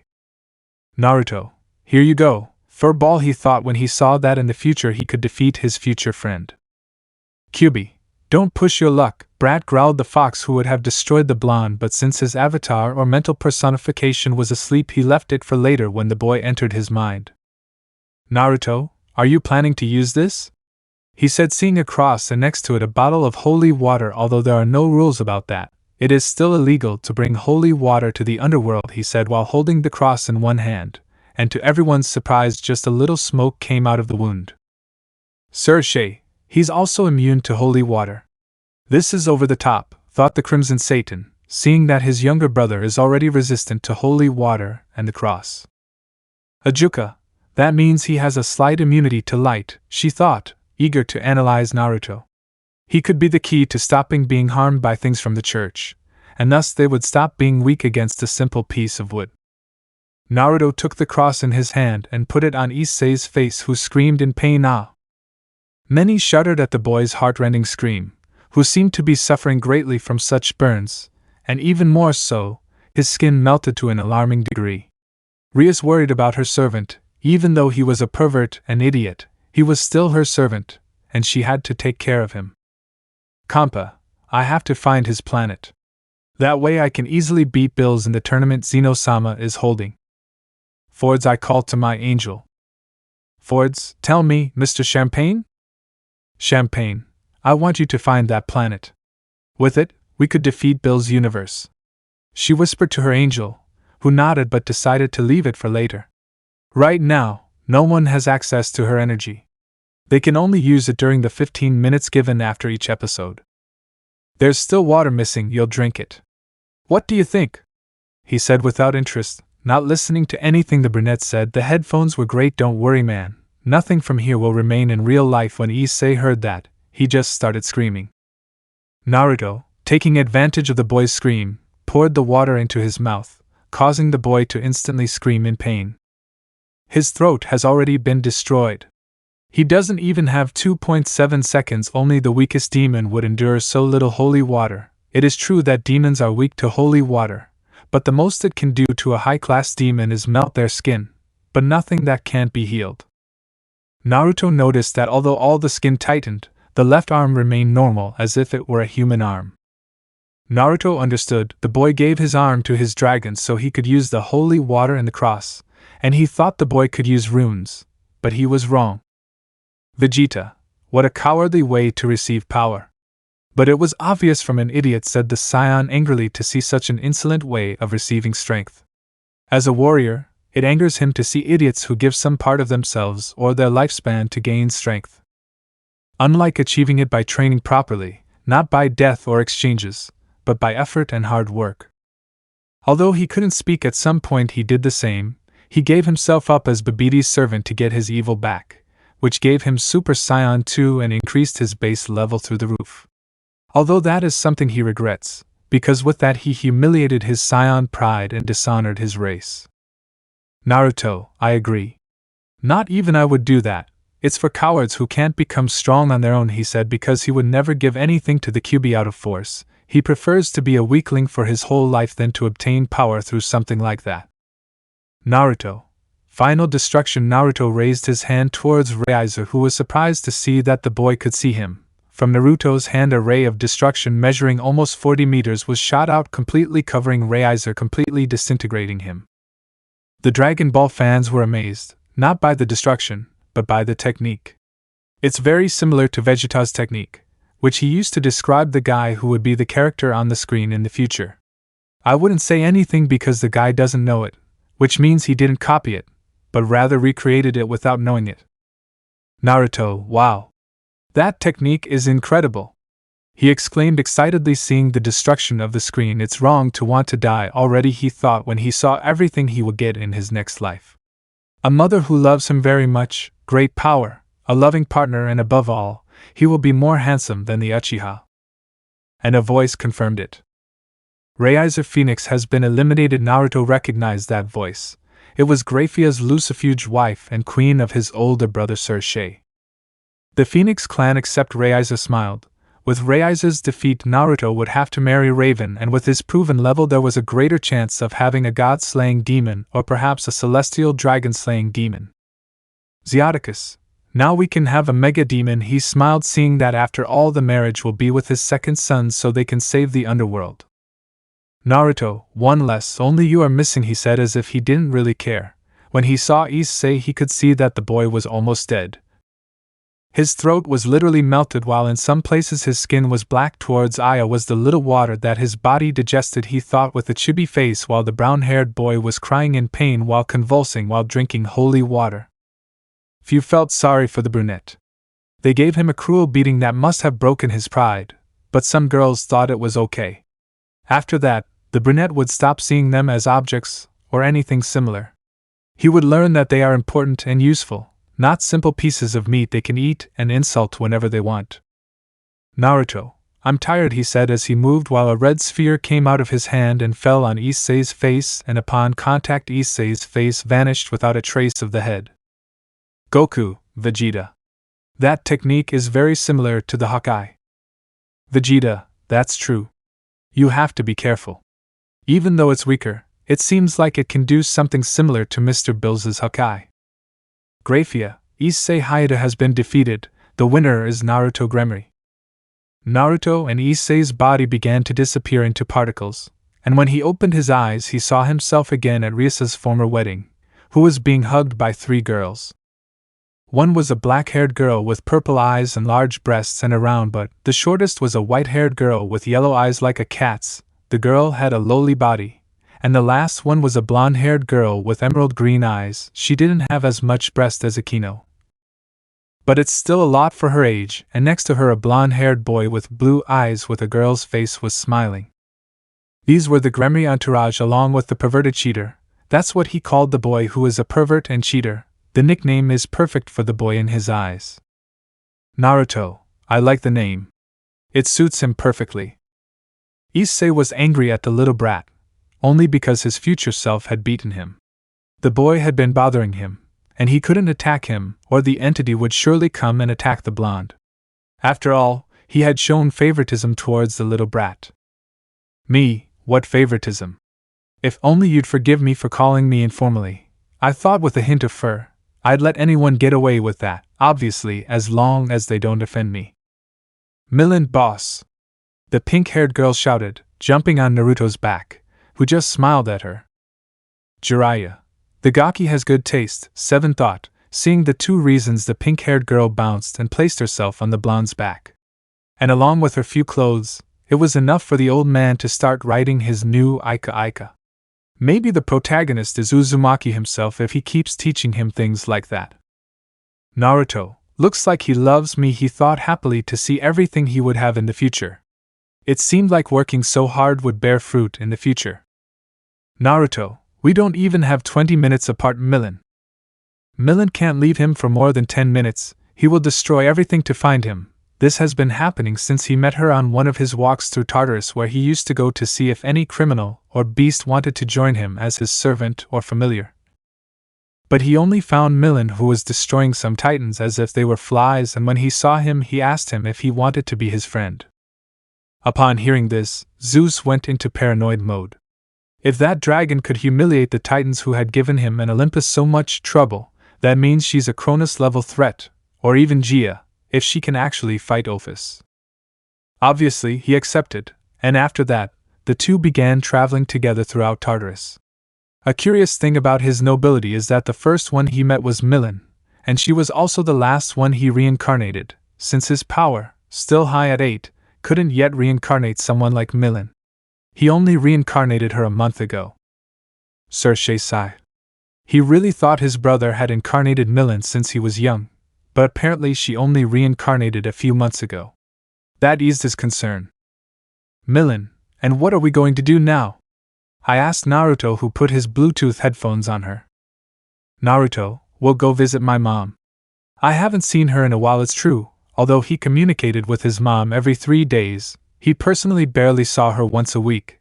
But this month he didn't come to visit her because of some business and companies he was in charge of. The demons looked at Venelana. She had such frequent contact with the redhead, and she was the only one who told them. If she had, they would have been able to analyze and or train the boy to become stronger than he is now. Naruto hasn't shown even a part of his power, which is why, for them, the redhead may be stronger. Who am I bringing? I asked, knowing that Naruto wanted another piece to come with him so his mother could meet her. She only knew his first and second wives, Fubuki and Merlin. She hadn't met the others yet. Venezuelan, she was thrilled to learn she would have more daughters-in-law. For her, having more daughters-in-law would mean more grandchildren in the future, which she would look forward to for a long time. Naruto, wait. Does she have more than one woman? They asked on air for different reasons. The brown-haired boy was angry to see that the boy does have a harem unlike him. And Naruto was surprised. Never in his life did he expect to have a harem. He didn't even expect to marry someone. After seeing how they looked at him, it was hard to expect someone to like him. Hinata. He has more than one partner, she thought sadly, seeing that her love interest would no longer have space in her heart. Meanwhile, Danzo was smiling internally. He just needs the boy to have a son/daughter to kidnap him and make him his weapon to rule the world. Naruto, Kaori, mother will like to meet you, he said, smiling, thinking about his current fiancée. You can come too, he said to Millen, who jumped with happiness to meet the mother of her boss and future husband. Naruto, you're so cute when you're happy, he said, putting his hand on Millen's cheek, who blushed a strong red color, but she still caressed her face against Naruto's hand as if it were a pillow. Naruto called, a voice that Naruto knew but now didn't want to see. What are you doing here, Rias? He said, looking at his sister calmly. He doesn't care about anything in his family that doesn't have to do with his mother. Even hating them is too much for him. It could be because of his pride or his laziness. He just invented that word. Sasuke, you'll be an even bigger idiot. Naruto, shut up, team, he said to his friend angrily. Sasuke, say it to my face, dope. He replied angrily, but was pulled by the ear by his teacher Kakashi, while the Toad Sage did the same to Naruto to stop their scandal. Bulma, they remind me of some people, she said, seeing her friend and husband who just turned their faces away in shame on Goku's part and anger on Vegeta's part for being compared to a child. Gohan, yeah, that's true. He looks a lot like Dad, he said, scratching his head at the young man's resemblance to his father. They're very similar, even down to the color of their clothes and their attitude. Rias, thank you, she whispered in a low voice with embarrassment. Naruto, Just that he spoke, touching his neck, feeling that you didn't have Bluetooth headphones. And he remembered that he gave them to Milan, who had already gone to look for his fiancée. With nothing to do, Naruto paid attention to Rias. Venezuelan. It depends a lot on those headphones. I'll have to ban it. Well, father wants you to go home for dinner today. Naruto simply nodded. Although originally he was only going to visit his mother, staying for dinner didn't matter to him either. He had something to tell his family. Rias smiled happily, raised her hand in farewell and walked away. Naruto just waved goodbye with his left hand and summoned another blue Bluetooth headset in his hands. The reason why he didn't summon them was to see what Rias had to say and if anything had changed, but he saw what hadn't. What do you want now? He thought as he felt a group approaching him. When he turned to look at them, Naruto saw Lord and Lady Phoenix along with the fried chicken entourage. What do you need? He asked, lowering his headphones to his neck. Again. Since you won, we're here to introduce you to my daughter, Revel Phoenix, said the leader, causing a small blonde to step forward. Naruto gave a tired sigh, but still looked at the blonde-haired girl who had an angry face with a pout. Don't think you'll marry me that easily. I'm the great Revel Phoenix, she said to Naruto, who made a chibi face. Is this the most moral one you have? It'll do, he said to Lord Phoenix, causing Revel to shout. Hey! For feeling like an object. Hey! Little Phoenix got angry at how he treated her. Naruto, no offense, he said to the girl who just turned to another place. Right now I'll go to the Gremory Castle. You can accompany me and then we'll talk, he said to Revel, who looked at him with a blush.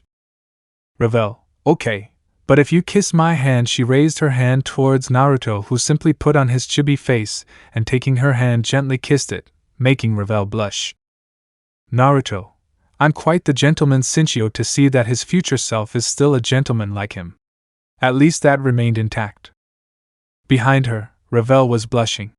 For her, the boy would be a pervert who didn't care how she felt and wouldn't do such romantic things. She thought he wouldn't do it. Boys these days only think about breasts and butts. For a boy to do romantic things like this is almost impossible in these times. Most of them only think about bucking and other things without caring about the person. Naruto, their world is worse than ours, he said to the DxD people who looked away. Their world really was shit, but if someone from an almost primary world said that their world is worse, it means that they haven't advanced as they thought. They just became smarter to do pig things. Note, although in the shinobi world they kill, steal, and so on, it is really a greater necessity, unlike in the world of DxD. Everyone wants to start a war for any idiocy that occurs to you, while in Naruto the wars are for natural resources, territory due to lack of space for the population, and the fourth ninja war, to achieve peace. It is true that the peace that Madara wanted was wrong, but it does not take away the intention, unlike DxD, that apart from the leaders, no one wanted peace. End of note. Revel, well, let's go, she said, blushing at Naruto's action. Naruto, if it's okay, I'll tell Milan to wait for me at the castle. He thought the last thing while a magic circle appeared in his ear to the castle was the only thing he said. This message will be activated when Kaori wondered where he went. Ajuka, habits that activate after a certain action. The guy never ceases to amaze me. I thought that even if it's something trivial, it can still be more useful than calling someone unexpectedly while they might be doing something, like a secret mission or something more intimate. Wink, winking face, winking face.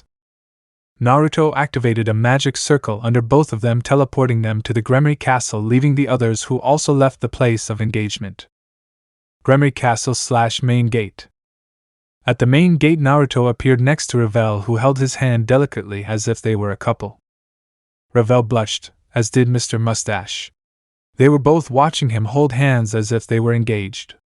Something embarrassing, even more so given the stares from his friends and acquaintances.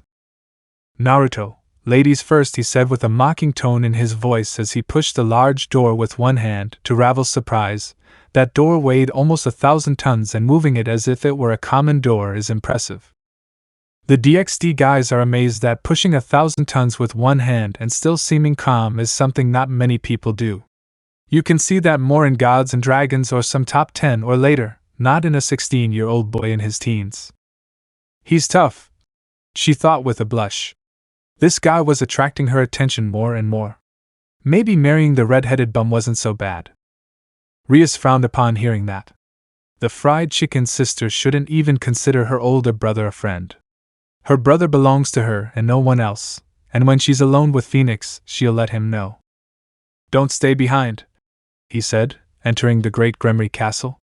Upon entering the castle, Naruto could see that nothing had changed: giant, mostly empty hallways, and the occasional servant cleaning the paintings, which was the only thing there. The paintings were all familiar, from his parents when they got married, the birth of Search's wedding, the birth of him and his sister, when Rias awakened her powers, and the birth of Maika's, his brother's son. After Rias awakened his destruction magic, he never appeared in photos again, except for him and his new mother on their birthdays or milestones, like when he learned to walk again and got his first tooth, which, oddly enough, were his two upper fangs. He learned to ride a bike. In his world, bikes were created when he was older, so he never used them. Flashback. Apollo, a flashback. This will be interesting, thought the god of idiots, happily watching the screen. Your anger at the redhead he doesn't like that much. Naruto thought, I could have killed gods, I could have destroyed countries. I could have destroyed yours, rebuilt the moon, and I could have befriended the 9 Bijus, but there is nothing that makes me prouder than this moment. That made everyone stare at the screen. A feat better than all the ones the boy had mentioned wouldn't be even remotely easy. Killing gods is hard enough, imagine something better. Uzumaki Naruto, the ninja capable of killing gods, was taking his first steps towards his Venezuelan mother, who was waiting for him a meter away. Sakura, Naruto. The pink-haired girl growled upon seeing that the boy was simply with them again. Everyone was expecting something but not this, for the boy riding a bicycle is more honorable than killing gods. That pissed off many, and the one who was most pissed off was Vegeta. Vegeta, insolent brat. He shouted angrily, seeing how the boy played with them as if he wanted to kill gods. It is the most honorable thing in the universe. But for this vermin it is the simplest thing. That angers him, since he has humiliated himself many times before built to save his planet, while this young man mocked these gods in the cloak. Naruto, they are not my problems. Flamehead said, the Flamehead even more angry, so because of the anger he became Super Saiyan, which surprised Naruto, who made him happy. Naruto, Grandpa. I want a dye of that color, he said to Hiruzen, who just smiled. Naruto has always been very funny when he's in a good mood, and it seems that he is now. Before Vegeta could attack Naruto in anger, a purple aura rose up behind Vegeta, intimidating him.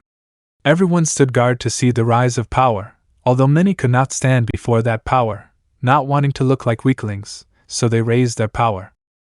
Before a fight started, the entity appeared among everyone, causing them all to suddenly lower their power. It's already proven, said the entity to some curious people. Ajuka, what are you talking about, and San? Entity, I want to know what they would do if faced with a threat. Let everyone use their energy for a few moments to see how they would react to a threat from another group. Naruto, and what about the result? Entity, it was good. I could see that even though many were overwhelmed by the enemy's power, they didn't falter and stood their ground. Asensio was happy to see that few of them knelt down to see someone stronger instead of fighting like men. You'd better finish the chapter. Then you apologize, he said, seeing that some wanted to apologize to the others for their reaction, then looked at Bill. Bill-san, you'd better control your warriors. Although insulting the better half is allowed, no fighting or anything similar, just insults and strong words, he said, making Bill nod furiously. Seeing that everything had calmed down, Sona began to read, to which the entity decided to withdraw until further notice or at the end of the chapter. Naruto, take it, you son of a hitch. I'm just taking my first steps, and I'll remember. Not like you guys, who can't even remember your first word. Many laughed at the thoughts of a young Gremory Naruto, but others said nothing about what happened before. Meanwhile, Naruto felt bad because he was the one who started the mess. He apologized to the flame-haired gentleman after the chapter, if he doesn't kill him when he sees it clearly. Flashback released. Pushing open the large door at the end of the hallway, he saw the one person he truly wanted to see, his mother, Venelana Bale. Naruto, Okasama, he said with his typical lazy tone. Then Alana, oh my god, I'm here. Naruto, the plan was to come and introduce you to someone, but this isn't so bad either, he said, taking off his headphones to hug his mother, who accepted him without any problem. Oh, and who would that be? Another wife. Naruto, something like that, he replied with a slight smile. Then Alana smiled. She already had 2 daughters-in-law, and having more was what she wanted most. After all, more daughters-in-law equals more grandchildren. The Bail Asensio is happy with her future self. Seeing that her son will almost give her grandchildren is great news. And if the Akatsuki blood is good, it might make her have children faster, instead of at the speed of a demon, which ranges from 1,000 to 3,000 years per child. It was a relief that she had twins. You could say she was the first in thousands of years. Ravel, he's going to introduce me now. Ravel was blushing from thinking about that, but when the other thing entered her mind, she looked at Naruto angrily, who wasn't paying attention, and to make her anger known, she grabbed Naruto's leg and set fire to his hand, making Naruto look at her. Naruto, she's bipolar, he thought as the girl was happy a second ago, but then got angry because of a word. You're burning me, he said, unfazed even though it burned him. The essence of Kurama made his magic very healing, almost to the point of the phoenix, only it couldn't heal his head. His healing improved even further. Now he could fully heal his heart, he thought, eager to experiment even more with the redhead who proved to be the key to the demon's strength. He had no desire to become a world dominator or something like that, but demons aren't the most popular because of Sir Shay, who messed around with every pantheon within his reach. Ravel, doesn't it hurt? Yes, but I'm almost immune to pain. Something like that wouldn't make me scream, she said with her air of not caring. Ravel stopped burning Naruto and pouted. That made Naruto smile. Maybe she's not as bad as it seems, he thought, and put his hand on Ravel's face, who blushed. You're so cute, angry. That made Ravel blush to a new level. She didn't expect Naruto to be so kind or emotional. He was so lazy that she never thought he could even smile or give love. Naruto, she insults me and then flatters me. She's bipolar, he said, because this time he was convinced of the young Ravel's bipolarity. Ravel, idiot, she said, to which Naruto looked at her strangely. Why did you get angry? It's because of my suitors, I asked doubtfully, to which Ravel looked away. Seriously, that's why. Don't think that I'll forget you or anything like that. They're all the same to me. That made Ravel blush, but she still kept her angry look. I'll introduce you as my wife, okay? Hearing that, Ravel nodded, turning 180 degrees in personality. That made Naruto sweat a drop. Bipolar without giving it more importance. He followed Ravel with his mother and put on his headphones. He didn't want to hear the servants' murmurs about his return. Ravel, I'm not bipolar, he thought, wanting to kill a blonde man with a mustache for calling him bipolar so many times. Sona, end of chapter. At that, everyone stood up from their seats to get food and some to take a bath. Sitting for so long wasn't something everyone wanted. Naruto walked over to Mr. You Call Me and then touched his vest. At the touch, Vegeta looked down and saw the insect from earlier. Naruto, Sir, I wanted to apologize for what I said to you, he said, a little nervous about how the man would react. Vegeta, as you wish, insect, he said to Naruto, who just tilted his head. That's a yes or a no. Looking for an answer, he looked at the woman next to the flame man who leaned towards him and made Naruto leave happy because the man forgave him. Goku, the boy doesn't seem to like having disfriendships with others. Or well, with most of them, he said, seeing how Naruto stuck his tongue out at Issei and then ran off to crash into Ravel, falling into an awkward and compromising position. Naruto, sorry, he said, but was surprised to see the girl. Aren't you the blonde in the story? Ravel, yes. And you're not the blonde who was reincarnated into the Gremory family, she said, looking at the blonde above her with his face between her breasts like a baby. Naruto, yes. Nice to meet you, he said to the girl. But when he remembered the position, he blushed, and then stood up. Sorry, he said, hoping the girl would hit him for being on her breasts. Ravel, it's okay. Besides, you'll be my partner in the future, she said as she stood up, blushing just like the blonde. Do you want to eat ramen? I asked the young woman, who looked at him with doubt. Ramen, is that it? Asked the phoenix, having never eaten anything with that name in her life. At that, Naruto opened his eyes in surprise. This girl doesn't know about the food of the gods, a food that only the worthy of the worthy can eat. Naruto, come, I'll teach you, he said, pulling the girl's hand towards the kitchen. While behind him, Hiruzen sees how Naruto makes a new friend. Because of his burden, Naruto's friends are very few, turning to his team, the Nara and the Akimichi. Although Naruto calls his entire generation friends, he knows that he only does it to lie to himself that he does have many friends. That's why seeing that he made a friend makes him happy, and even more so seeing that the girl didn't seem bothered by his attitude like the others who thought Naruto was an idiot usually did. Just like Sakura, but the girl was changing. She stopped calling him an idiot for everything and even trusted him. Hiruzen, I hope you continue like this. Naruto thought the Hokage looking at the boy while he didn't notice that behind him an elderly eagle was looking at the blonde with a great desire to kidnap him and turn him into a weapon. Reading Naruto Gremory Chapter 3. Time's Up appeared in the middle of the room, making everyone walk to their respective seats. Except for Naruto, who was dragged by Revel to the middle of the seats where there was no one because everyone was on the left, right, or front.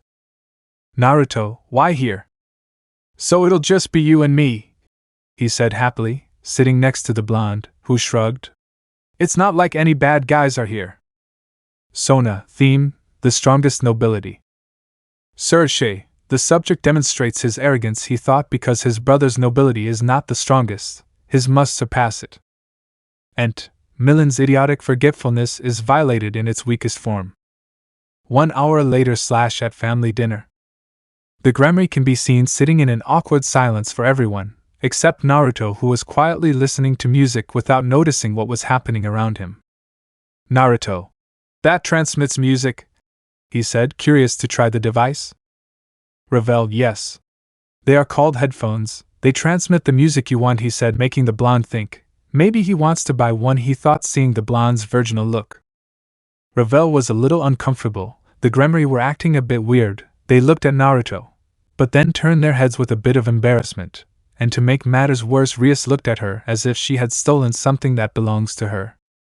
Revel trembled at the sight of Rias's murderous gaze as she smiled, putting the phoenix who wanted to stay with her brother in her place. Something she wouldn't allow under any circumstances. Yandere. Naruto, seeing Revel's state, took off his headphones and put them on Revel, making the Gremory smile for thinking that he was going to talk. But when they saw that Naruto summoned other orange Bluetooth headphones and put them on, returning to the same awkward silence as before. Until a magic circle appeared next to Naruto from which 2 women came out. Naruto, Milan arrived, Kaori, he said, placing the headphones around his neck and looking at the new guests. Bishop, Kaori Shirasaki. She is Naruto's first bishop and a former member of the hero faction, descendant of Arthur Pendragon's sister, Morgana Le Fay. An indirect descendant of the King of Camelot. I never thought I'd see one again. Michael thought, remembering the King of Camelot, and when his father gave him the sword Excalibur, and his death in the Holy War. Azazel, she was from the hero faction, and even more so, a descendant of one of the most famous heroes. Perhaps she knows important things, like their objectives or their leader, the Fallen thought, hoping to be able to talk to the girl later. She could avoid many fights and problems in the near future with the hero faction and the Chaos Brigade. He approached Kaori to take her hand. Well, what we came for. Mother, these are my fiancés, Kaori Shirasaki, Revel Phoenix and Milan Nava, he said, giving a small smile to his future wives. Revel, oh hello. Revel, I'm a mess, she thought as she saw her terrible presentation to her future husband's family. The youngest of the Phoenix stuttered because of all the attention she had, and even worse because of the looks from Rias, who looked at her angrily. Milan, I am Milan Nava, the strongest dragon, fear me. She shouted, laughing as if she were a villain, but her voice was so cute that it only made Venezuelan smile at how sweet her future daughter-in-law was. She's a beauty, thought Venezuelan, seeing her daughter-in-law laughing like a little girl. Naruto, she looks like a laughing girl, he thought as he saw the girl laughing as if she were a villain or something similar. Sir Shay. He was surprised. Not only had his brother returned his piece to the strongest celestial dragon, he was also going to marry her. It was almost a shock to him. One of the most difficult women is getting married, and it's not him. It's a disappointment for Azazel, since he always wanted to sleep with Milan Nava, because he would be history in the supernatural world for sleeping with the unattainable woman, even for dragons like Grade or Alvian. Dragons who wanted to be with Milan but were harshly rejected. Kaori, it's a pleasure to meet Naruto-sama's mother, she said with a kind tone that brought a smile to Venezuelan. Her son's wives are very charming. Naruto, she seems very calm, he thought when he saw the girl's smile, which was charming.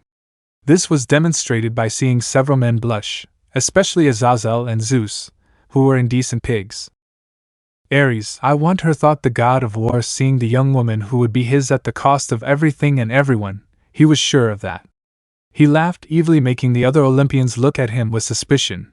Ares laughing would be a problem for the Olympian, and perhaps a big one. Rias. She was angry.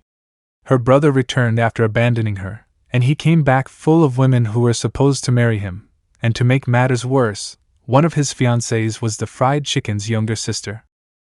Aquino, era bucho. I never thought you'd like your brother, mocks the fall, making Rias blush and Issei get angry. The redhead can't be with his bitchu. Rias, it's not true, she cried, blushing because they discovered her little secret. Sersei, Naruto, I would like to know how you turned Milan-sama into your servant, asked the Crimson Satan with obvious curiosity that Naruto noticed instantly. Naruto, I met her a few years ago while I was traveling, he answered as if he didn't care. How long ago was your meeting? Xiaticus asked. Now, the girl seems totally in love with him, and that is not achieved overnight. Naruto, at age 8, while traveling through Tartarus. That. Naruto, what is Tartarus? He asked, having no idea what that Tartarus is that everyone was so surprised about. Hades, boy. Tartarus is the lowest place in the universe and at the same time, the deadliest prison, where beings like gods, titans, or monsters that threaten continents can't escape and are tortured for thousands of years, said the god of the underworld to the boy, who was scared and surprised. It's literally an almost absolute prison that can keep anyone prisoner. Naruto, hey Kyubi? Kyubi, what do you want? Naruto, you could survive Tartarus, he asked with doubt because those monsters sound dangerous to the point of threatening entire continents. Kyubi, I can destroy the world with half of my power, boy.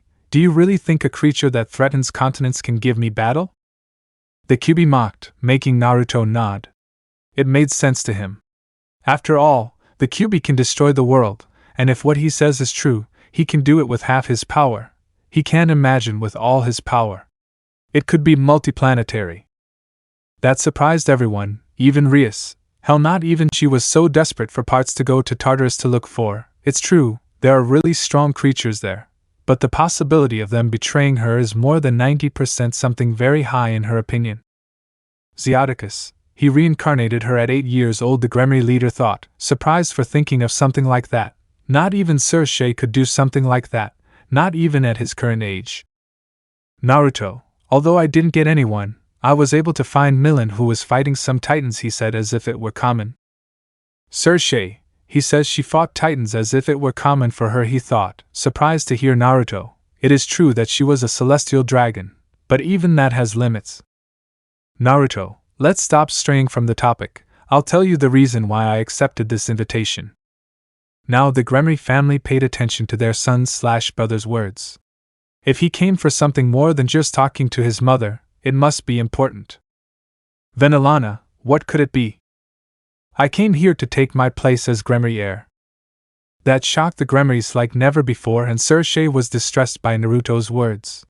He obviously wanted Rias's position, and if Rias wasn't the leader he would have to serve Naruto. That was something he didn't want. He knew Naruto could handle being Rias's servant, that's why it didn't bother him that Rias was the leader. Sersei, what? Naruto, you can't do that, Rias is the heir. If you take her position it will go to someone else in the clan, he said, upset by the fate of his little sister. He didn't want her to become just another servant in the clan. And what does that concern me? Many people sweated at the boy's response. He just said he doesn't care what happens to his sister, and he's still as lazy as he started. Naruto, she hasn't done anything that would make her worthy of the position. The Gremory need a strong and capable leader, not a person who is always protected by someone as weak as the new Red Emperor Dragon. Azazel, unfortunately it is true. If you are the king, you have to be superior or equal to your warriors. If all are capable of defeating you, they could disobey without you being able to do anything, said the fallen, making Rias fall silent. She has never forced anything on her servants. But Issei showed her that none of them have enough respect to obey as a deer would a king. Issei disobeys her, and even when he sees her, he doesn't even get scared. He just gets excited as if she were his savior. This showed her that his anger would go away in a few seconds, and that he wouldn't do anything about it.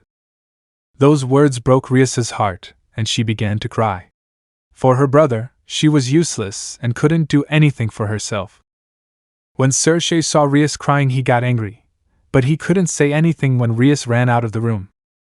Naruto, that proves my point. A few words and she's already crying. It's like she's a little girl. At clan gatherings, she'll get a lot more criticism than that. Serge, that bastard. Roval, that's true.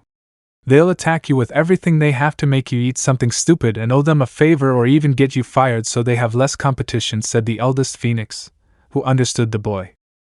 One of the reasons why he stopped being an heir is that he is not very patient, and he knows perfectly well that he would do something crazy that would let his clan decline to a commoner one or worse.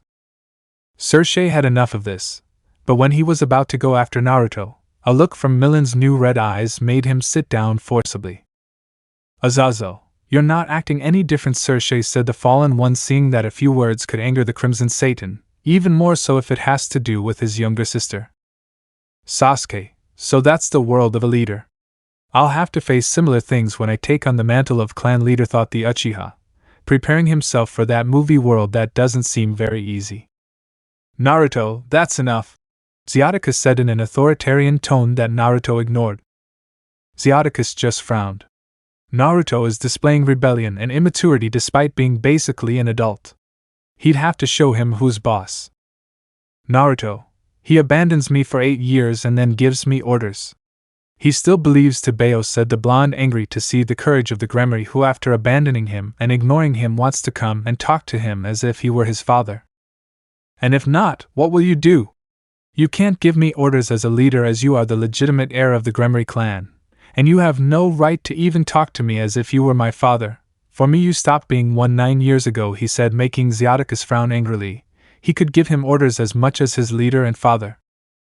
Venelana, enough, Naruto, that's enough, she said in a serious voice, making Naruto nod and look at Milan, who understood the order and stopped looking at Serge, who was able to move again. The boss! Apollo and Hephaestus exclaimed simultaneously upon seeing the Baal ask them to make the demon obey, although it's understandable, she is his mother after all. Artemis, shut up! She said, shooting an arrow at Apollo, who threw himself to the ground to let the arrow pass, and it stuck in the top of Hades' hair, who simply pulled it out to continue the story, making them look at him with a drop of sweat. Possessed, as emo as ever? Mocked his brother the sea god. Naruto, I think I'll go now, I have things to do. Well, goodbye Okasan, he said, summoning a magic circle beneath him and his peerage disappearing in a red glow. Weeks later. Apollo/Hephaestus. Time warp. They both shouted upon seeing the time warp, earning an arrow near their faces. Naruto, they're like children, he said with his eyes buried, looking at both men who looked like children playing. Revel, and you haven't met Zeus, he whispered to the blonde, who was intrigued to know who this Zeus was. During this time Naruto did not appear again before the Gremory family, except for his mother and the clan elders to name him the new leader. Serge, he went with the elders. He thought worriedly because he knew that the clan elders really didn't want Rias as an heir, and finding out that Naruto wanted to be the heir would give it to him without hesitation for a second. Japan, Asia. Kwa Academy. You can see the Gremory entourage and the occult club doing their usual thing. Issei looking at the breasts of the girls around him, Asia trying to get noticed by Issei, Akino giving perverted looks to annoy Issei a little, Kiba washing his piece of metal, sword, Kaneko eating sweets, and Rias checking this week's contracts. Naruto, wait! Kiba is there too, he said happily, thinking he was the dog boy from his class. Kiba, it's obviously not me. She's blonde and effeminate. I'm an alpha. The dog inadvertently insulted, angering Yuto by calling him effeminate. Kaneko, pervert, said the Nikomata without emotion. Kiba, if it's a sword, he growled, even more angry when he saw that they called his common sword heavy metal. It wasn't the best he had, but it was still a good sword. Rias, Kiba 11, Kaneko 21, Asia 9, Akino 30 and Issei 0. Niji, I don't know what contracts are, but if they're like missions, you're terrible. But it's your destiny, so I shouldn't be surprised, said the Hyuga prodigy, ignoring the pervert's angry glare. Naruto, put destiny up your Seiyuhan. He couldn't finish because his mouth was covered by Revel, who scolded him. You can't just drop such words like that. Naruto, and he replied, confusing Revel. That? Naruto took the girl's hand off his mouth and then pointed at Niji, who was still ignoring everyone. He has a stick up his ass and I'm going to shove it deeper with a beating. The blonde growled angrily at Niji. Zeus, a mortal, thinks he knows destiny. Haha, the god laughed in his mind at the part about destiny. Destiny is in 3 beings, and none of them resemble the boy sitting there. I sighed tiredly. In all his time as a demon, Issei had not fulfilled any contract because, in his words, the contractors are not waifus with huge breasts. Percy, he's an idiot, whispered the demigod, seeing the boy who was even worse than him. He was a hot teenager, but the pervert was much worse, openly shouting about a girl's virginity and looking at her breasts with a disgusting face says a lot. Rias continued to moan from exhaustion, but a red glow on her forehead made her stop. And when she turned to look, she could see her clan's circle on the floor shining brightly, and a moment later a Naruto with his typical Bluetooth headphones on his head appeared. Naruto, hello, he said without interest, surprising Rias with his presence. Naruto, even when I get there, I'm based, he thought when he saw how he entered the room and greeted like a boss. Rias, Nisan, what are you doing here? I asked, surprised to see Naruto again. Naruto, I came so you could sign these papers. It will give me the leadership of the clan, he said, surprising Rias. Rias was surprised to see what her brother proposed. He was telling her to give him everything she meant to him. He knew that without being the heir, she'd be nothing. What? I can't do that. The elders wouldn't accept it, he said, making Naruto just shrug. Naruto, the elders asked me for this so they could give me the leadership of the clan. You just have to sign here, he said, giving the papers to Rias, who just looked at them, but she put it aside and looked elsewhere. Sir Shay, those bastards. They're working behind our backs to give Naruto the leadership. When he sees them, he'll let them see who's superior. Rias, you can't do this to me. What will become of me if I'm not the heir of the clan? You'll just be one more member of the clan, nothing important, she replied, looking around the club without any real interest. Azazel, it's nothing special. He'll just stop leading the territory. Nothing else will change, he said, and looked at Naruto as a strange boy. Anyone would have made life miserable if they did what they did to Naruto. But since he was an adult from another universe, it can be understood, without resentment, because it's business, like a proper adult. Rias, I won't do it, she said determinedly, which made Naruto look at her. Rias, I'm sorry, Oniai-chan, but I can't be any lower in your shadow, the girl thought, because what really made her special was being the heiress. Without that, she would be even further down in the already tall shadow of her brothers, who were prodigies and super strong. She was at most an elite demon for being born into a noble clan, otherwise she would have been a middle class at most. Naruto, it doesn't matter. If you don't accept, we'll have a rating game to decide, he said while taking the papers. In a week we fight. Sir Shay, a week? Rias won't be able to train for a week, he thought worriedly. When he did that, he heard footsteps behind him, and when he looked back, he could see the perverted cheater looking at him. Issei, how dare you do that to Bucho? She's your sister, he said angrily at Naruto's bastard. Naruto, she'll just stop being the clan leader. Because they're acting like she's going to die. I sweat a drop waiting to see how everyone will react to the fact that the girl will no longer be the heir, period. Naruto, she will simply stop being the heiress. Her life will continue normally until her human identity dies and she has to return to the underworld to serve the clan, he said, making the brown-haired man even angrier. Damn it! He shouted angrily, launching himself at Naruto with his gauntlet active. Kaneko, idiot whisper seeing the brown-haired boy's action. Before he could reach the forehead, a giant sword aimed to butt him in the nose. Without saying anything, Naruto used the great sword to strike Issei in the ribs, sending him flying into the wall, nailing him to the wall. I saw this coming, Azazel thought. Ajuka, his weapon creation is incredible. I should create something similar, the demon thought, thinking about creating something similar to that weapon creation. It would help him a lot in battle. Naruto, even when you were humiliated, you never tried to train. You're just another reincarnated soul who wants a harem. Just another one of the crowd. Issei, I'll show you that I'm more than just a reincarnated creature. He thought angrily at the redhead's words. You don't mind helping my sister with anything unless you are offered a pair of tits, he said with his eyes shining red, with his formerly lazy voice turned into a cold voice. Many were concerned about the boy's pressure. It seems his level was closer to what it was in the past than they thought. Many believed the boy was at half his power, but this pressure revealed his level was somewhere between 75% and 90%.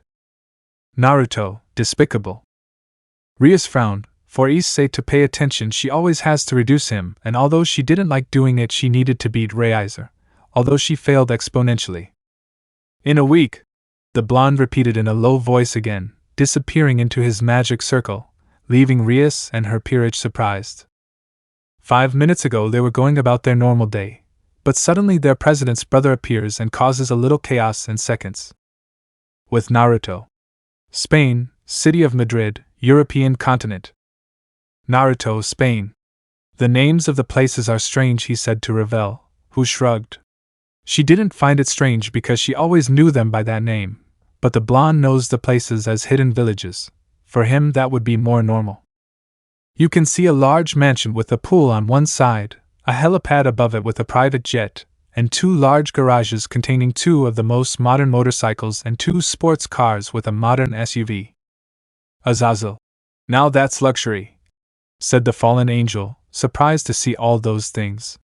He had several of those things at one point, but living forever makes you bored, and that's what happened to him.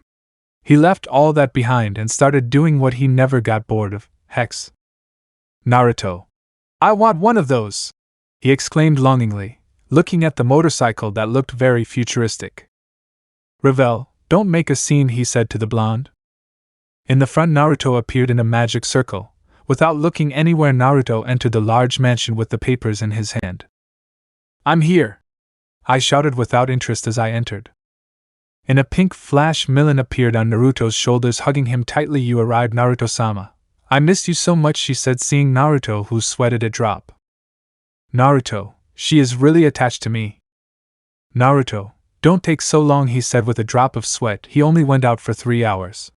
He spent 2 hours and 30 minutes dealing with his companies in Asia, Europe, America and Japan, and since he was close he stopped by Rias. Kaori. Welcome home, Naruto-sama, said Kaori with a kind smile that made Naruto smile.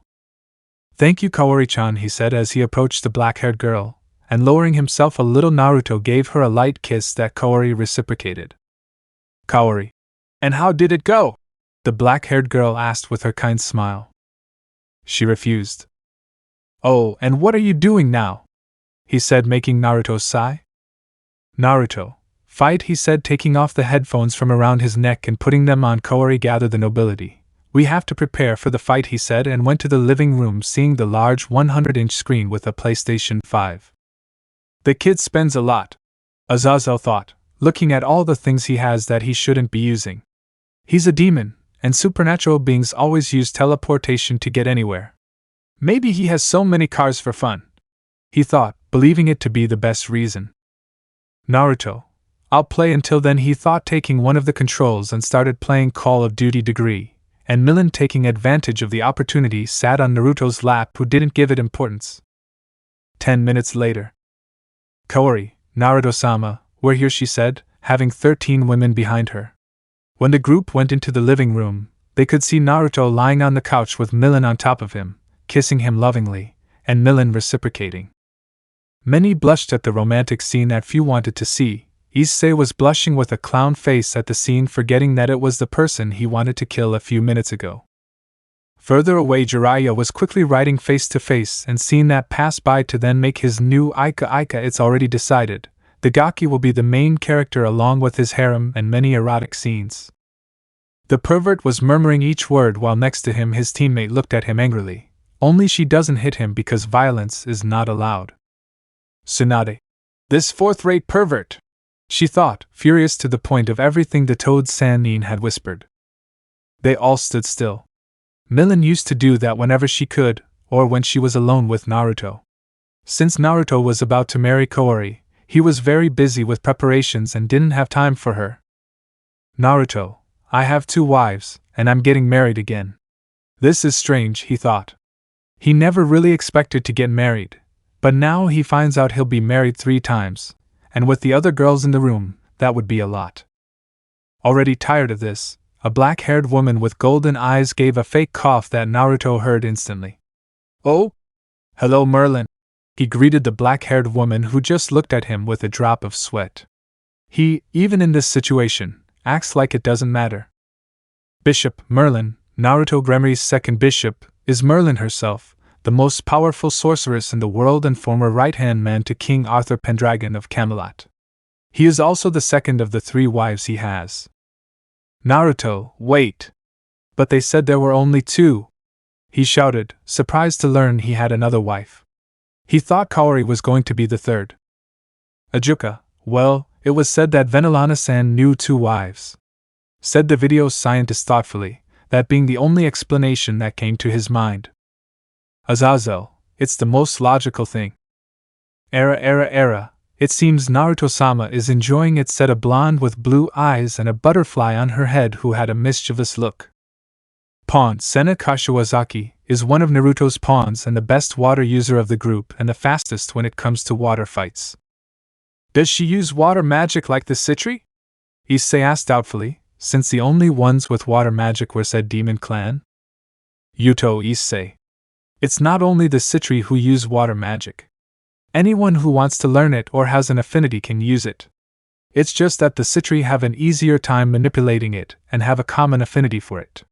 He explained to Asinchio Chestnut, surprised by the explanation. Naruto, even I know that. Idiot! He yelled at the chestnut, who felt a burst of anger. Goku, can water be used as a technique? He asked his blue-haired friend, who shrugged. It was the first time she'd seen elements in techniques. She'd only ever seen energy beams or lasers. Bulma, maybe it's because of their strange energy. That Zeus guy used lightning on the entity, that Ares guy also used fire, and some others used light tools or something strange like white armor with blue gems. Naruto, do you want to try? I asked with a playful smile. Maybe, the blonde said with a smile that Naruto reciprocated in kind. But before Senna could approach, a white-haired girl interrupted her path. What's wrong, Wari? Do you want to take it first? She said with a mischievous look that the girl ignored. Origami, you're a pervert, Senna. Pawn, Origami Tabichi, is a Naruto pawn. She is a water user and the second best ice user in the nobility, even surpassing Merlin and only below is Death, who is almost as strong as Seraphal Leviathan. Sona, almost as strong as Winnie-san. Maybe she's on Graphia's level, she thought, because she was the closest to Seraphal among the demons in terms of ice magic.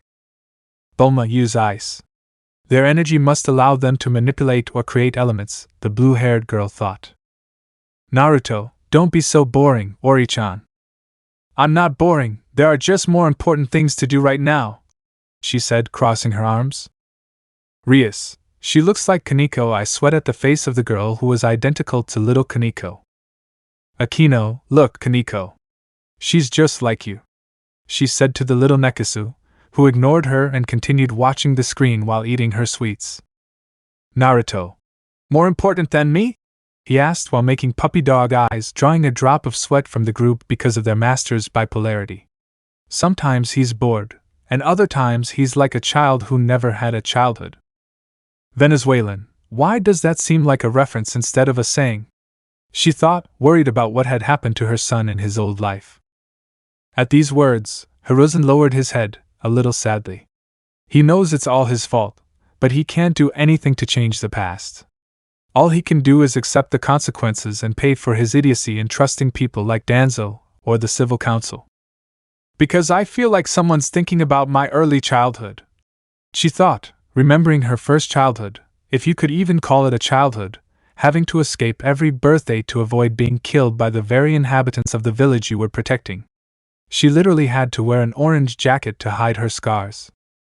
The rookies were surprised to hear this, and some were worried about the blonde boy.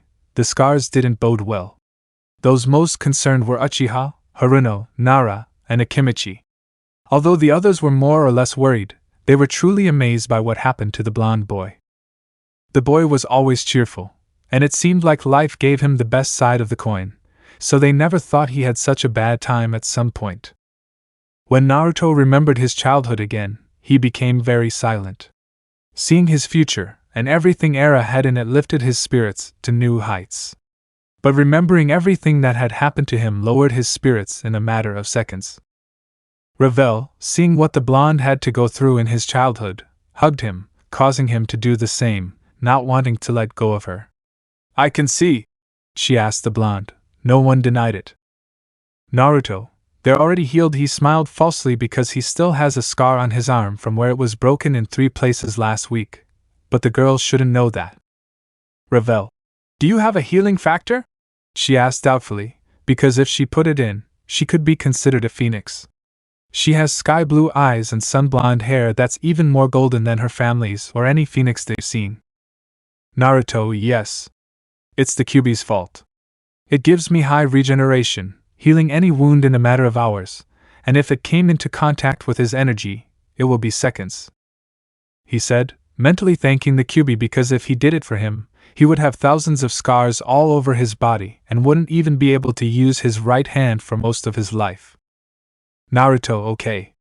Leaving the games aside, in a week we'll play a rating game, he said, going back to being a sloth eating a snack from the table Kaori brought. Merlin, who will the battle be against? I ask, imagining the answer. My younger sister. So the stupid girl didn't accept it on her own? Asked a blue-haired girl with a mark on her chest and an arrogant face. Night is death. She is Naruto's knight and the best ice user of the nobility, also the fastest of all the nobility except Naruto. Sona, that's the one who compares herself to my sister. She doesn't seem strong, the Citri thought, thinking they were just exaggerating the power of the woman in front of her. Beside her, Seraphol was surprised because she could feel a great amount of magic from the woman. Perhaps the thing about being equal to me must be true, thought the Leviathan. Yes, it seems she doesn't want to be a nobody. She knows that if she isn't the leader of the clan, she won't be anyone in life. After all, she has nothing special, said Rias without really caring. For him, hating his supposed family is a lot of work. Rias felt sad again upon hearing those words from her brother. Beside her, Akino placed her hand on his shoulder to make him feel less bad. Merlin, it is to be expected. After all, she does not have a name in the supernatural world apart from the Gremory heiress and the sister of Lucifer or Crimson Princess, who is only known in the underworld, he said, floating in the air with his sacred treasure Aldan in his hand, looking at a gloomy void where the only thing that can be seen is a glow of a star that slowly appeared as if it were forming. Azazel, what is that? He thought worriedly, because if the magician Merlin has interest in that, it is something that should be investigated. She had an interest in King Arthur, and the young man caused a disturbance in the supernatural for years. If she had not died in the war of the factions, heaven could have won the battle and God would never have come down from heaven. It's already being reformed, he thought, watching the figure slowly reform. In 2 months it will be available for the plan. Naruto, the plan will be simple. I crush them and you do what you want, he said, sitting down, putting Milan on his lap and the latter still trying to kiss the redhead. Everyone sweated at the redhead's plan, which was borderline idiotic. A few agreed: Goku, Vegeta, Val, Shiva. You don't need a plan to crush your enemies if they're all flies. Merlin, if we don't participate, why do we have to go? Naruto, a good question, the blonde thought, because making them go without going to fight is very wrong. The elders said they wanted to see them, but they never said it would be fighting, he said with a smile on his face.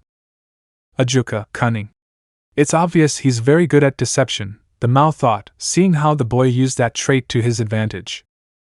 is death. I hate councils, they are all equally greedy, no matter the faction, she said, remembering the council of the Partis clan, a human clan that uses ice. The idiots for power dared to marry their mother to a demon from the Leviathan clan just to obtain the power of ice that is superior to that of their clan. That did surprise the Citri. Leviathan ice is one of the strongest, and if she had it, she must be very powerful. They've started to believe that the part about matching Seraphol is true. Don't even mention it, said a black-haired girl with 2 pigtails, 2 red bows and blue eyes. Pawn Rintosaka is a pawn of Naruto, user of red fire, a fire 100 times hotter than normal fire that comes from the Thosaka clan, natural enemies of the Partis clan. Sershe, all of his nobility are highly ranked. They might be high-class or supreme-class demons, the demon thought, surprised by the characteristics of the few pieces presented by Naruto. They all have something special, and those that aren't strong in their common areas. Ah, those old men think they can rule over everyone like gods. Naruto, normally the ones who create these problems are the leaders. When they choose their advisors, they normally choose friends and acquaintances, believing that they will choose correctly. But after seeing all the power they have in their hands, they will want more and more, knowing that you will not harm them since you are their friend, and when you get tired of this and want to retaliate, you realize that you cannot do anything since he has more political power than you. And the children suffer because of your idiocy and lack of character. Many heard anger and sadness in those words. It was clear that everything he said came from his own experience, and that made some people sad because of what happened to the boy in his youth. Hiruzen was the most affected because he knew every word was directed at him. He trusted Danzo too much, and the War Falcon took advantage of that to do what he wanted. He said, remembering his early childhood, which he lost because of the man he saw as his grandfather. The old man, even though he knew that his advisor and best friend knew that he had tried to kill him twice, did not fire him and left him in his position, only to regret it later when he lost all his authority, leaving him at the hands of the civilians who hate him. Danzo mentally smiled at the idiocy of his former friend. He knew that Hiruzen knew that he tried to kill him twice. But even so, the old man didn't try anything against him, and when he ordered him to destroy his organization and he disobeyed, he didn't even speak to him again. He left things in the air as if he didn't know anything. Millen, are you okay, boss? I asked, seeing Naruto's face frown slightly. Naruto, it's nothing, Millen, just bad memories. Merlin, your childhood. Yes, he replied in a melancholic tone. The person he loved so much was the one responsible for his suffering during the first 12 years of his past life. That's not something he can easily digest.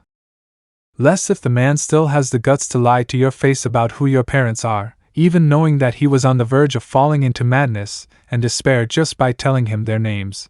It was as simple as telling him not to tell anyone else. But no, for the old man it was easier to hide it and lie to his face than to tell him 2 names. At this point Naruto was already crying while Revel hugged him, seeing again everything that happened, and even worse upon discovering that the person he sees as grandfather knew about his parents, and didn't tell him. How did that man still have the guts to look at him, and even smile at him? He didn't know, and that angered him. Enough guts to look at him and lie to his face, but he doesn't have the guts to face his friend head on and fire him. What a piece of trash of a man. Kyubi, it finally seems like you understand. Naruto, what do you mean? He asked mentally. Kyubi, I mean this world is rotten. Humans are the only race that laughs at their own misfortune. Naruto, it's true, he said, making the Kyubi smile. Maybe in the future he will be stronger of heart, but right now he is just a hurt young man and he will take advantage of that. That's why I will change him, he shouted to the Kyubi cage that was surprised by the boy. He believed that would be enough to turn him to the dark side. If the world is like this, I will change it for the better. I will bring peace with my understanding and I will crush whoever wants to interrupt it with their power. That did surprise the Kyubi. The boy really isn't that different from his future self. He has the same willpower and perseverance.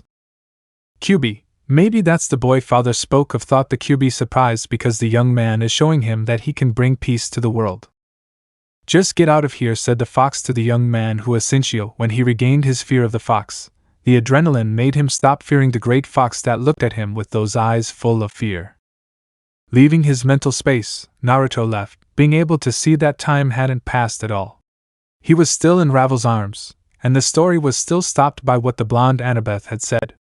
Slowly leaving Ravel, he then wiped his tears. "Thank you so much," he whispered to the girl who smiled at him.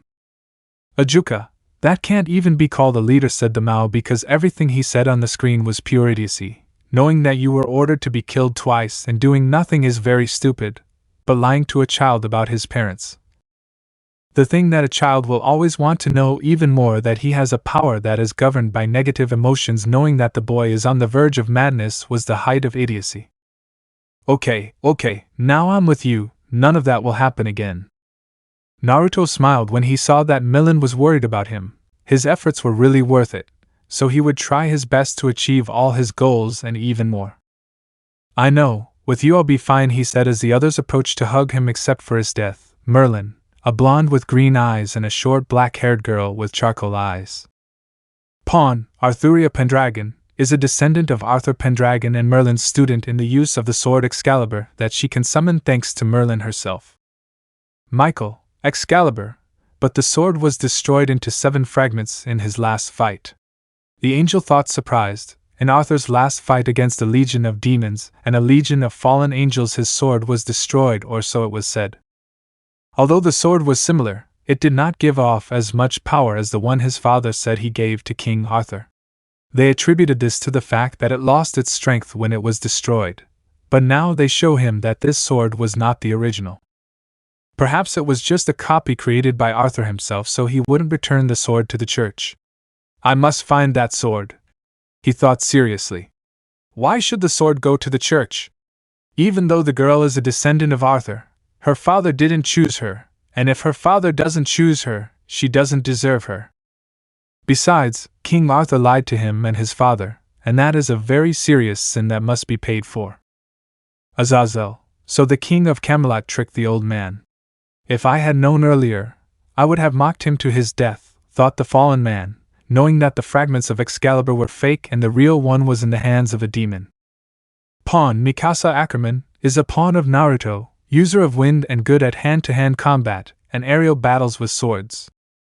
Aerial battles, he must know how to fight while flying, a great advantage since everyone only casts magic while flying and few try to really fight. Azazel thought, increasingly interested in the Gremory's entourage. Maybe he will ask him for some information about it in order to create some sacred gear to copy their abilities. "Aren't you guys joining us?" he asked, seeing the 2 girls sitting in the same spot. Arthuria, I'm not much for affection. It was true at least when she was alone with Naruto. Kissing him was impossible for her. Mikasa, no, Naruto-sama needs space, she said, taking a drop out of Merlin. That was the least she had at the moment. After the big hug, Naruto headed towards the garage. "Which one do I take?" the redhead wondered, seeing 2 of the latest model motorcycles. One was completely black with the front wheel higher than the rear. The other was a white and black motorcycle with the front wheel tapered to the rear and the front window with a slight red tint. Naruto. Or did he travel on 4 wheels? I asked, looking at his 3 sports cars. The first was a lime green Lamborghini Veneno, a late model with 1,270 horsepower and retractable doors. The second is a black Bugatti Chiron Super Sport 300 with orange stripes and 1,600 horsepower. And the last one is a blue Lamborghini Aventador Ultimi Roadster 2021 LP 780-4 with 1,080 horsepower, the latest model of its generation. Naruto. I don't know what they are, but I want one, he said, looking at the horseless races that looked like they were made of metal. They must be very fast for that material, and I don't know how they make wood in their world. Naruto, who would have thought that cars would be so advanced? In the elemental nations barely a steam train had been made, while here the trains use electricity. Naruto, train? What is that? He asked, not knowing what a train was, although according to his future self, the train was created while he was an adult. Ravel, a train is a means of transportation and a means of transport. It has several seats where you can sit to go anywhere, he briefly explained to the blond man, who stood fascinated. Without saying anything else, Naruto got into the blue Lamborghini Aventador Ultimi Roadster 2021 LP 780-4 and drove away from home. He needed to play a little to have fun after all. Even though he has the memories of an adult, that adult did not have a childhood and wanted to do everything that a young person does. Naruto was driving straight ahead without realizing he had exceeded the speed limit again. He looked back, seeing red and blue lights along with the sound of a siren. He pulled over and looked under the glass to see a law enforcement officer. Naruto, I have to pay more attention to speed, he thought with a drop of sweat. This is the third time this week that the law has stopped him.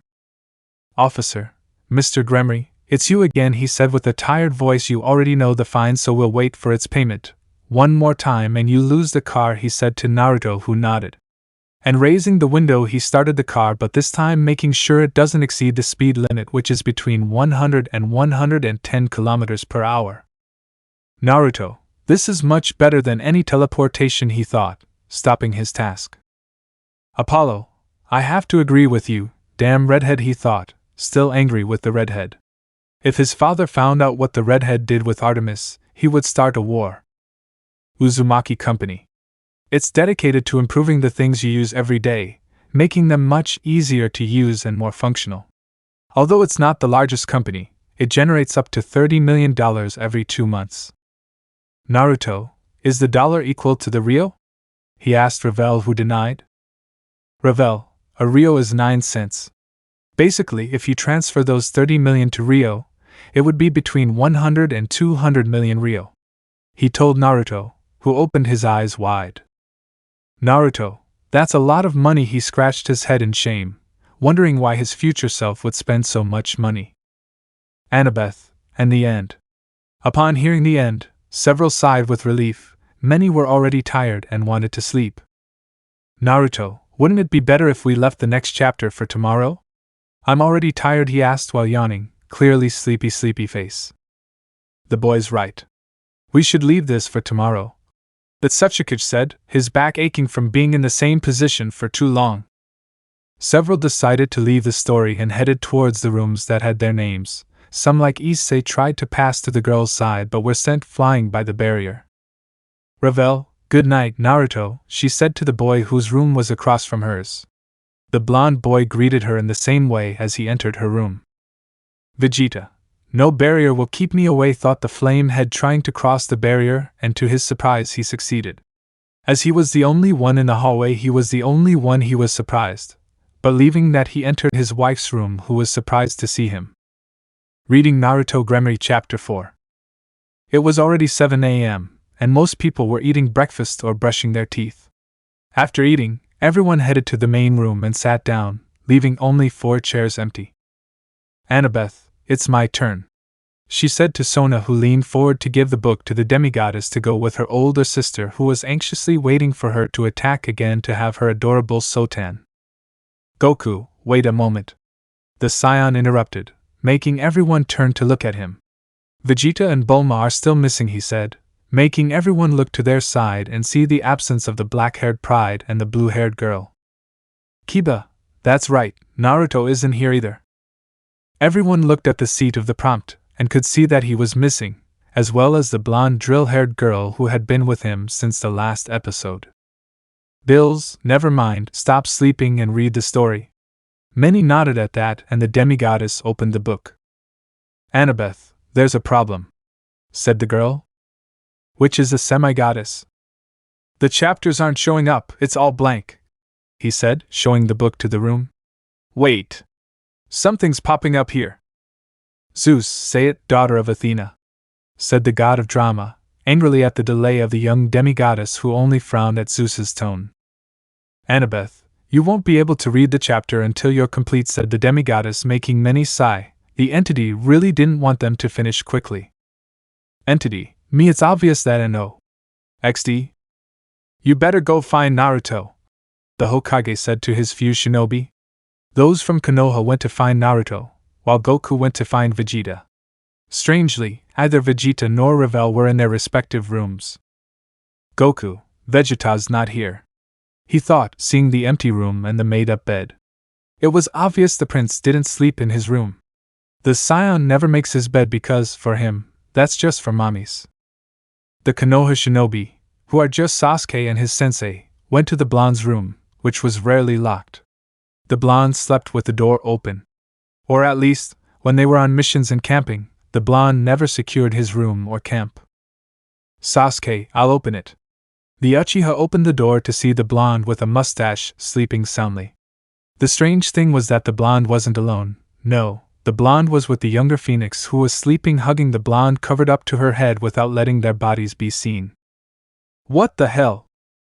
5 minutes later. Naruto. Why are you coming in like that? The blonde yelled to his sensei as they both stood outside the hallway. Sasuke had gone into the living room to find out what was coming in a few minutes. Kakashi, the question is, does he insist on the girl inside? Said Hitaki, raising his eyebrows provocatively, making Naruto blush. Naruto, don't be a pig. We didn't do anything. She just didn't want to be alone, so she came to my room. Kakashi, strange, the entity said that you couldn't enter other people's rooms, he said thoughtfully. Maybe it is possible, and he said it so that perverts don't do stupid things. Kakashi, no. Yesterday some people tried it, and a barrier stopped them. Naruto, maybe you can only enter if the person wants you to enter. Kakashi, that might be true, he said until something came to his head. That means you like the blonde. The empath bird mocked, making the blonde blush again. Go away! Shouted the blushing blonde, entering his room, leaving Kakashi in the hallway. Kakashi, wake her up and get to the movie theater, he said through the door and then left, making Naruto sigh. Naruto, Kakashi-sensei is just as perverted as Ero-sanin, thought the blonde before looking at Revel. He should wake her up or else they'd be killed. The blonde headed towards Revel, but an explosion was heard from outside, making everyone tremble slightly, and therefore Revel fell on top of Naruto, waking up. Revel, what's wrong? She asked sleepily, not noticing that she had an almost dead Naruto underneath her. Naruto, Revel hadn't realized what was happening underneath her until she felt a tickling sensation in her breasts, causing her to let out a small moan. When Revel noticed Naruto blushing at an atomic level, she quickly stood up to let Naruto, who was blushing more, stand up. WWE should go.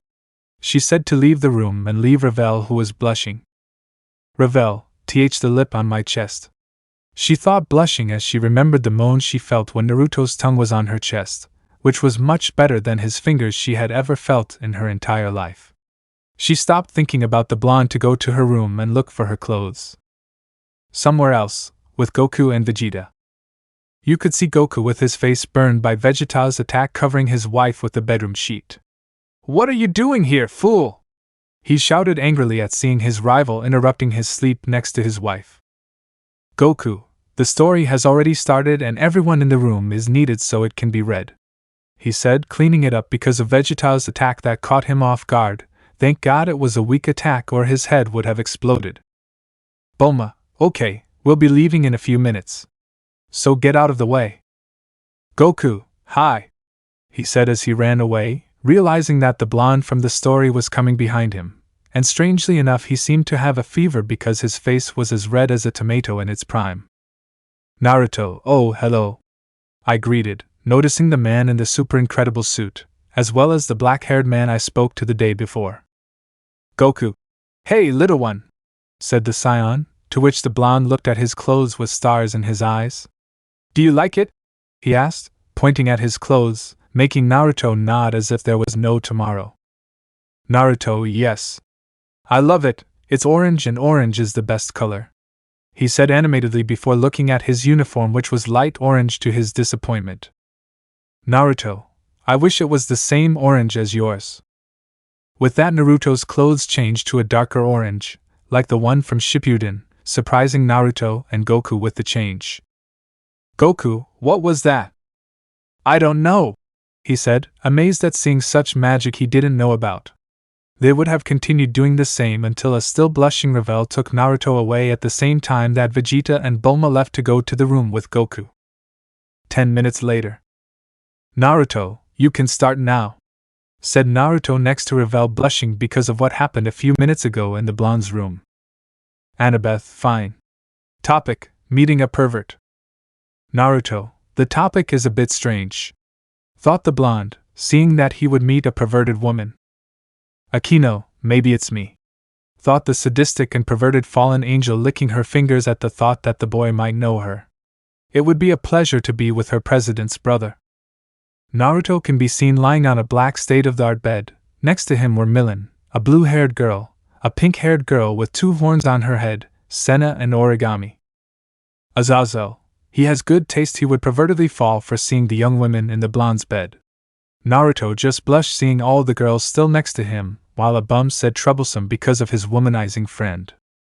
Jiraiya, who would have thought it, Gaki? You're quite the Don Juan. The pervert laughed, writing in his notebook even more after seeing the young Uzumaki's situation. Pawn Nijire Hado is a blue-haired girl with blue-eyed eyes.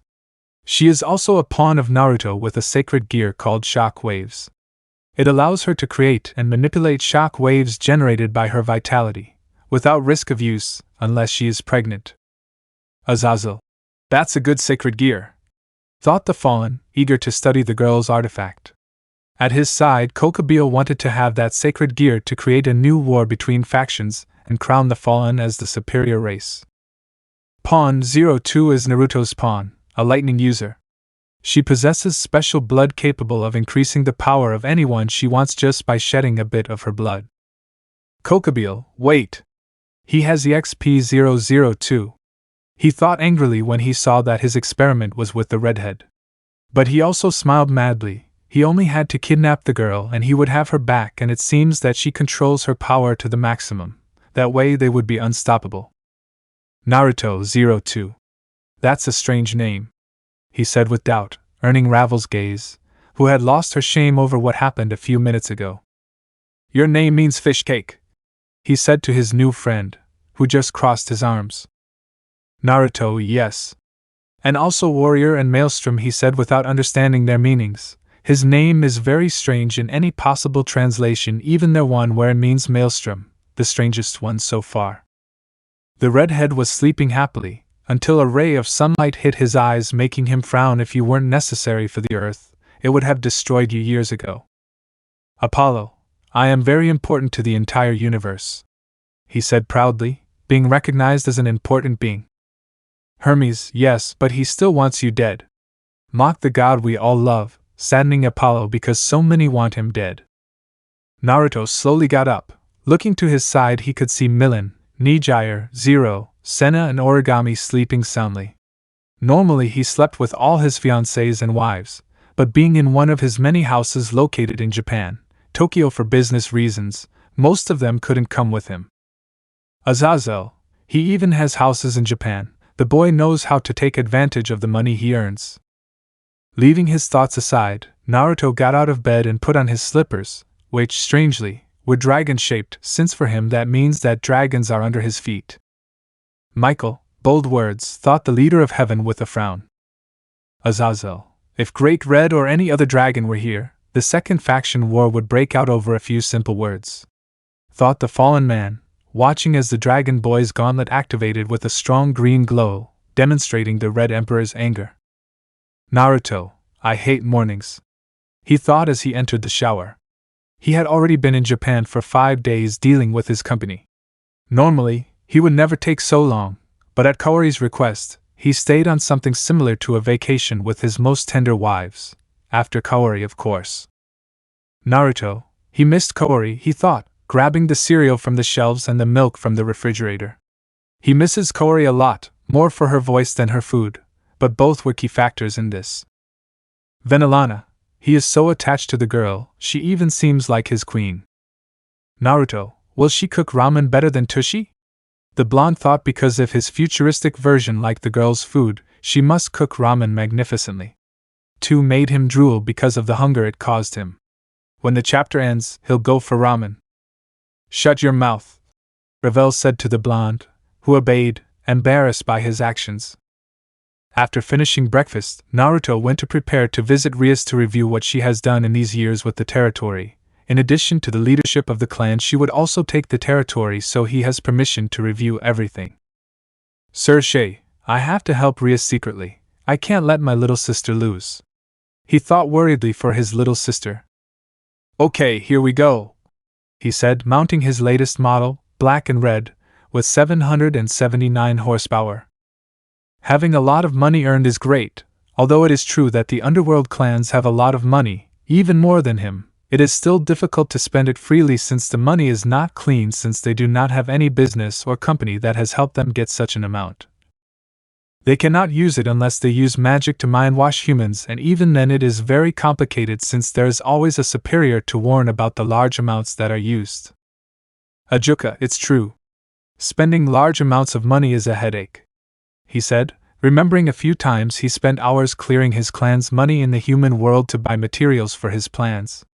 Obviously, they had their own things, but they weren't as abundant as in the human world because, unlike hell, the human world has more vegetation. Serafall, should I start a business so that Sotan doesn't have these problems? Naruto put on his helmet to start driving through the streets of Kyoto, which were mostly quiet except for the motorcycles, which weren't that loud even then. Turning left, he accelerated his motorcycle to overtake the car in front of him, and with a sway of his body, he swerved to the right. Tokyo's speed laws were more lenient, between 220 and 250 kilometers per hour. Naruto, slower but cooler, he said, longing to have one of those things to swim all over the village. Konoha didn't know why, but they felt a chill run through their entire body, trembling at what they might feel. Arriving at the border to leave Tokyo, she gave her ID and payment to the cashier, who happily accepted them. Have a safe trip, Mr. Gremory-kun, she said with a mischievous smile as she handed the card back to Naruto, who just smiled at her. Many young people blushed when they saw the girl, along with Naruto's nobility. That girl was one of the most beautiful they had seen in their short life. Zeus, that young woman, I love her, he thought. We looked at the red-haired girl with a perverted face, making his wife sigh sadly, but since the sadness was little, almost no one noticed it, unlike her older sister Hestia. Hera, maybe it was just listening to him and leaving my marriage, she thought sadly. Seeing that her relationship with her husband apparently couldn't be fixed, she's tried everything to get Zeus to stop being such an easy pervert, even going so far as to transform into the women he wants. But even so, he didn't stop messing with mortals. Something that increasingly opened her eyes. Hestia, are you okay? Hera, yes. Don't worry, sister. She smiled at her sister, who did the same even after seeing that it was totally false. But she wouldn't say more because this is only about her sister and brother. Issei, what big tits! He thought, blushing with his typical dirty monkey face what made his friend separate from him. Naruto, it's the same as Ero-sanin. Goku, he's just like Master Roki. Likewise, mine, he said, looking at one of his fiancées who works at his company in charge of border security. She doesn't normally do this, but when he's bored, he takes this position and gives the manager the day off. The boys were disappointed to see that once again, the blonde man had a beauty. It seems that the blonde man is a magnet for beautiful women. Perhaps he has more girlfriends than what is shown on the screen. Issei again, that damn redhead. The brown-haired boy thought angrily, crying to see that Naruto had another beauty in his harem again. At this rate, the blonde will have all the women in the world, leaving him a virgin forever. Naruto has good taste, she said, a little jealous, seeing all those Naruto couples who, at under 18, are already very developed. They could all be models. Especially the one with pink hair and green eyes and horns. Although not as well endowed, she has a perfect body. Sakura, don't even say it, she said, and turned to look at my chest and then see her own. If Naruto remains by the girl's side, she would stop being in love with her. And if Naruto is not in love with her, her so secretly old love circle would be destroyed, and she would also lose the little attention she got from the blonde. And although she doesn't admit it, she knows that if Naruto doesn't talk to her, she would be alone on the team. Her sensei is not very good at talking, he always ends conversations without even talking, and Sasuke ignores her, although he has improved to the point of crossing words. Those improvements are with Naruto, and with her he barely pays attention to her. My Naruz is a red-haired girl with blood-red eyes with a dark tone. She is Naruto's fiancée and is also a hybrid between demon and human. She is also the daughter of Rise and Lucifer with one of his many adventures with a virgin woman. She is a user of Lucifer magic that Ras-7 did not even awaken. Sir Shay, she's a Lucifer. That could shake up the underworld. He thought, because a Lucifer could take the throne and not even the council could do anything. That was why they didn't want to have any contact with Rise-in. If Lucifer wanted to, he could take over hell without them being able to do anything, and the struggle of centuries would be in vain. Ajuka, Sir Shay, don't do anything. He whispered into his friend's ear, seeing his face. He knew he was thinking about doing something to the girl, and that would put Naruto against them, and that wasn't something they needed right now. Naruto, giving his fiancée a smile, accelerated to let the others continue. Driving on the highway at 200 km per hour, on the roads he's free to go up to 270 km per hour since there are no civilians to run over. Naruto is seen with his motorcycle entering the city of Kwa. The trip was a bit long, more so because he had to stop to fill up the gas tank that emptied in the middle of the road, but luckily for him it was in front of a very famous gas station, known as Highschool Gremory. If it's from the Sasuke, he has a company for everything. The Uchiha thought with a drop of sweat. Jiraiya. That Gaki must have tons of money. With that I can open my own bar. The monkey-faced pervert thought aloud. Naruto, don't even think about it, pervert. Naruto shouted at the pervert who jumped in shock. Do you want to scare me to death, Gaki? I don't care, as long as you don't get near my future money, the blonde said, tapping on the screen. Without stopping, Naruto continued on his way to his home in Kwa, which he bought before the territory was given to Rias. Rias, he has a house and I didn't know. Parked the motorcycle on the left side of the house. Naruto came in to see how the house is. He has not visited it for 4 years because he did not want Rias to notice. That depressed the Gremory even more than before. It seems her brother doesn't even want to be around her. Nisan, she thought sadly, seeing that her brother really didn't want to know anything about her. The house, surprisingly, was in perfect condition. This is the work of the containment seals, which help to leave it in a vegetative state, as if time had never passed inside for things that have no life, so the dust or dirt did not move and spread throughout the house. Danzo, the boy has already learned his clan's art, that will make it more complicated, thought the Konoha Falcon worriedly. If the boy knows about seals, he'll be able to free himself from whatever you put on all his weapons. Ajuka seals? Does it have any resemblance to runes? He thought doubtfully, seeing that those seals left a house outside of time and space. If they're capable of that, they must be very strong. Azazel, that seal seems very powerful, maybe I can get the boy to teach me how to make them. Hades, can those seals keep Zeus away from the underworld? The king of the underworld thought with interest. These past few months, it's been difficult to keep Zeus away from her husband for the 6 months she's allowed to spend with him every year. Not bad, he said, looking at the pool, which had perfect water. He'd already forgotten he had a pool in this house. Walking toward the kitchen, Naruto noticed he didn't have any food, so he grabbed his keys and headed out on his motorcycle to the nearest store. I only need it for tonight, he thought, putting on his helmet to take off through the city streets. Naruto, it even has a pool, that must be worth millions, he thought, amazed at all its luxuries. 15 minutes later. This will be enough, the redhead thought as he headed towards the supermarket cashier. That's 3,500 Ryo, said the brown-haired girl with green eyes, looking at Naruto, who just nodded. Naruto gave his card to the girl who swiped it at the register, and handed it back to her with a light touch of his hands. It's perfect, thought the girl, bleeding slightly from her nose, with a perverted look. That made many sweat a drop while others laughed at the scene. From DxD, Issei was amazed to see his friend in that store. Since when does she work there? He thought before because it is the first time he sees his friend in that place.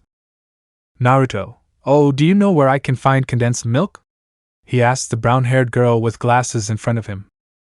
Yes, on the second aisle, shelf 2, he said, getting Naruto to nod. When the blonde cut him off, he paid again to leave. And you live around here? The brunette asked in a curious voice. Naruto, yes, I have a house a few corners over there, he said, looking to the right. How annoying, I've never seen someone as cute as you around here before. I'd remember that, he said confidently. In his entire life in Koi he'd never seen someone with Naruto's hair. Or at least not a boy. Naruto, well, I left the city 4 years ago, but I came back to take care of a family matter. Sorry I didn't introduce myself. My name is Naruto Gremory, he said, amazed by the name. Wait, Gremory, from Rias Gremory? She's my younger sister, he said, knowing that all the young men in this city were seriously crazy about his sister. You're the brother of the great One-chan of Kwa. It's true, I forgot to introduce myself. My name is Akatsuki, she said, very excited to be talking to the brother of the most important person at Kwa Academy. Naruto. Why do you admire her so much? He asked Ravel at his side. I don't know. He shrugged, having only just discovered that the Kwa school existed when he went with his brother to inform Rias of the engagement. Naruto, nice to meet you, Aika-san, he said as he put his headphones around his neck to hear the girl better. Aika, can I take your hand? I want to confirm something, I asked Naruto, who nodded. Goku, confirm? Is it something you eat? He asked doubtfully, causing half the room, unlike Naruto, to fall head over heels at such idiocy.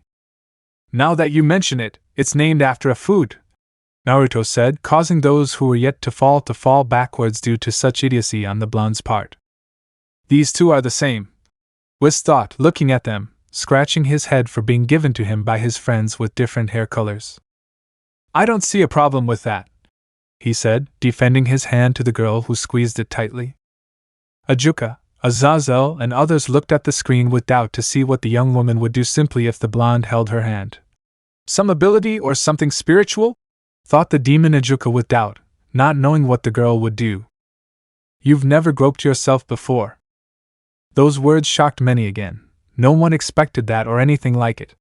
But some who didn't pay attention to it wondered how he discovered that. Intuition or something similar? Naruto, how did you find out? He asked with a drop of sweat. Aika, well, my eyes make me notice small details that no one else can see. When a person masturbates, they warm their fingers with the heat from inside them. This slightly damages the cells that can heal, so they harden that side of their hand so they don't have to suffer that again. Even though anyone can normally confuse them with calluses, I can easily see the difference between the two. This surprised a few people because this technique would be useful for healing or surveillance.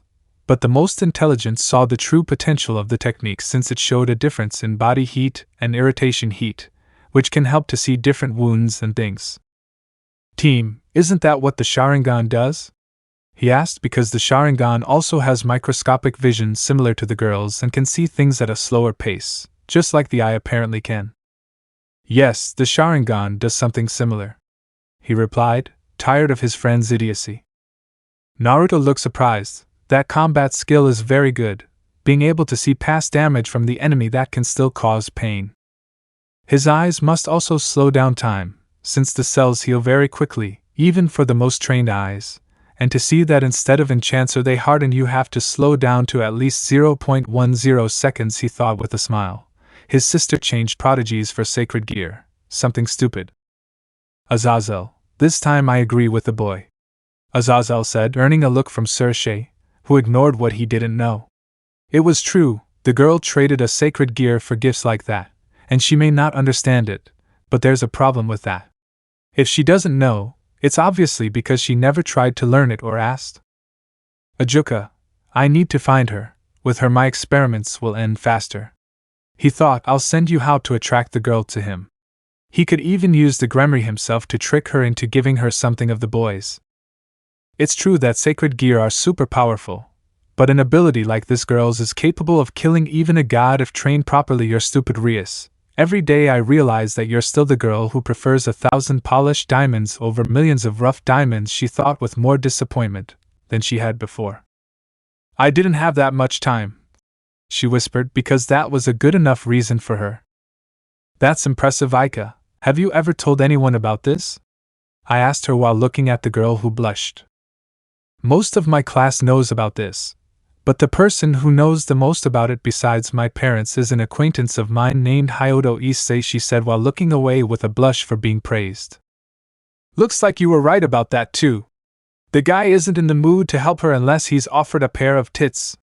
I'll be able to lure him in with some fallen angel, Kokubile thought, planning to offer women to the brunette to take his sacred gear, since the sacred gear itself wouldn't be of any use to him. I wasn't wrong in what I said. The boy has no real interest in helping Rias. Even knowing about this great ability, he never told Rias anything. How pathetic, he thought while smiling. He wasn't going to miss such an opportunity. Aika, can you give me your number so we can keep in touch? He asked the girl, who put on a sad look with puppy eyes. I don't have a cell phone. A website promised me I could see naked photos of Rias Pucho, but instead they implanted a virus that damaged my cell phone. That's why I work here, the brunette cried, making Naruto look at her with a tear in his eye. Okay. That's already exaggerating, he said, seeing that they even enter dangerous places just to see a simple photo. It's true that she's naked, but what's different about her from the other girls is the size of her breasts, which are lower than those of the old blonde woman next to the Erosanin. That's how humans are. Ravel shrugged, because humans these days, or rather young people, only thought about Hex and nothing else. Hell, even most demons stopped thinking about Hex. These days, only succubi and a few demons whose sin is gluttony are so Hex crazy. You are very perverted, he said with a smile. That's new to him, a pervert who wants to see breasts, but when he's right in front of him, he runs away like a headless chicken. At least you seem to have morals and don't spy on people, he said while summoning something from his pocket without the girl noticing. Silence. Silence. Ha ha ha, many in the room started laughing at that fact. A pervert who gets turned on when he sees breasts is new. Even Jiraiya was laughing like crazy, seeing such disgrace before the true perverts like the one who is the biggest super pervert. Naruto, here, I'll give it to you. He handed her a gray cell phone with 5 rear cameras. It was a Samsung Galaxy S23 Ultra. A state-of-the-art cell phone with the best antivirus software produced this year. Aika, what? Are you really giving it to me? She asked while taking the cell phone and looking at it in surprise. Naruto, if I have the new iPhone 14 Pro Max, and I don't use this one, although it is a very good cell phone, changing all my data from one to the other would take a long time, he said, showing his cell phone. Ajuka, it's obviously a lie, he said, because the story has thousands of holes. Data goes through in minutes if you do it from modern cell phones like those two. Ajuka, but it was obvious that she wasn't going to notice. She's a human. Thank you, said the girl, giving him a hug that Naruto reciprocated. You don't know how much this helps me. Naruto, it's nothing, and don't keep going to websites that promise you impossible things, he said, making the girl nod. My number is in the cell phone. Call me whenever you want, he said to the girl, who looked at him with a blush. Thank you very much, he said while bowing, which Naruto accepted. It doesn't matter. Just don't photograph people without their permission, he said, making Aika blush. She knew what he meant. This cell phone can zoom in up to 10 meters, perfect for spying from a great distance. We'll talk later, said the girl, waving goodbye to Naruto, who responded with a smile as he left the store and got on his motorcycle. Naruto was about to start driving until he heard his cell phone ringing. Taking it out of his pocket, he saw that it was already 3:45 p.m. At this time, Rias officially finished her business at the club. But at this time, she began her supernatural works. I can drop the groceries off at the house later, he said as he sealed it onto his right wrist, causing a seal with a jade to appear in the center. Putting on his helmet, Naruto sped off toward Ko Academy, which was 3 blocks away. Along the way, he saw a short brunette finishing up handing out some paperwork to passers-by. This was Rias's relative who had just handed out the contracts. Naruto noticed that the girl avoided giving contracts to mobsters or mercenaries in disguise, which made him sigh, already aware of how disappointing the paperwork he was about to review would be. Without looking further, Naruto accelerated the motorcycle in Ko's direction, taking no more than 5 minutes to arrive.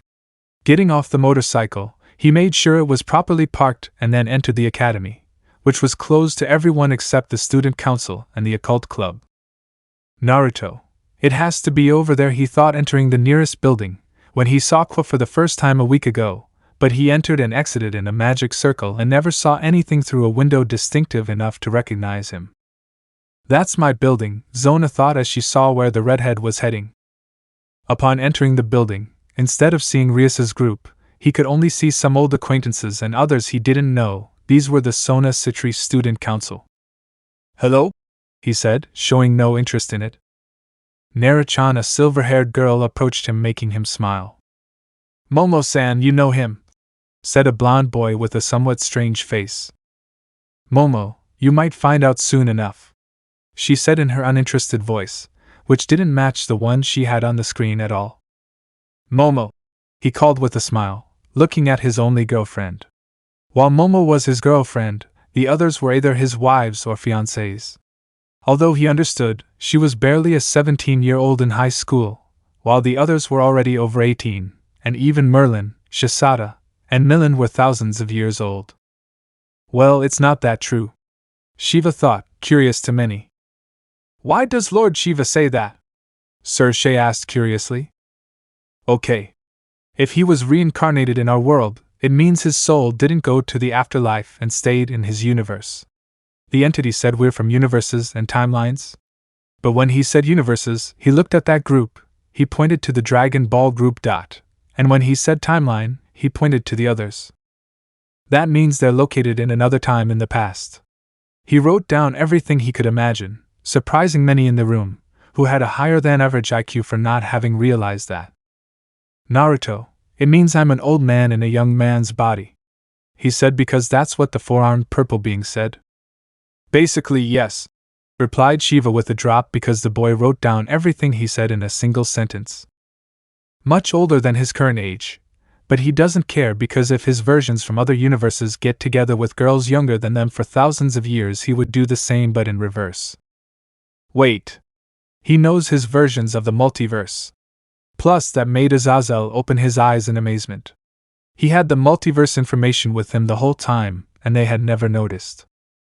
"I didn't expect that," Bills thought, surprised because not even the great Zenozama knew if he was a one-dimensional being or not.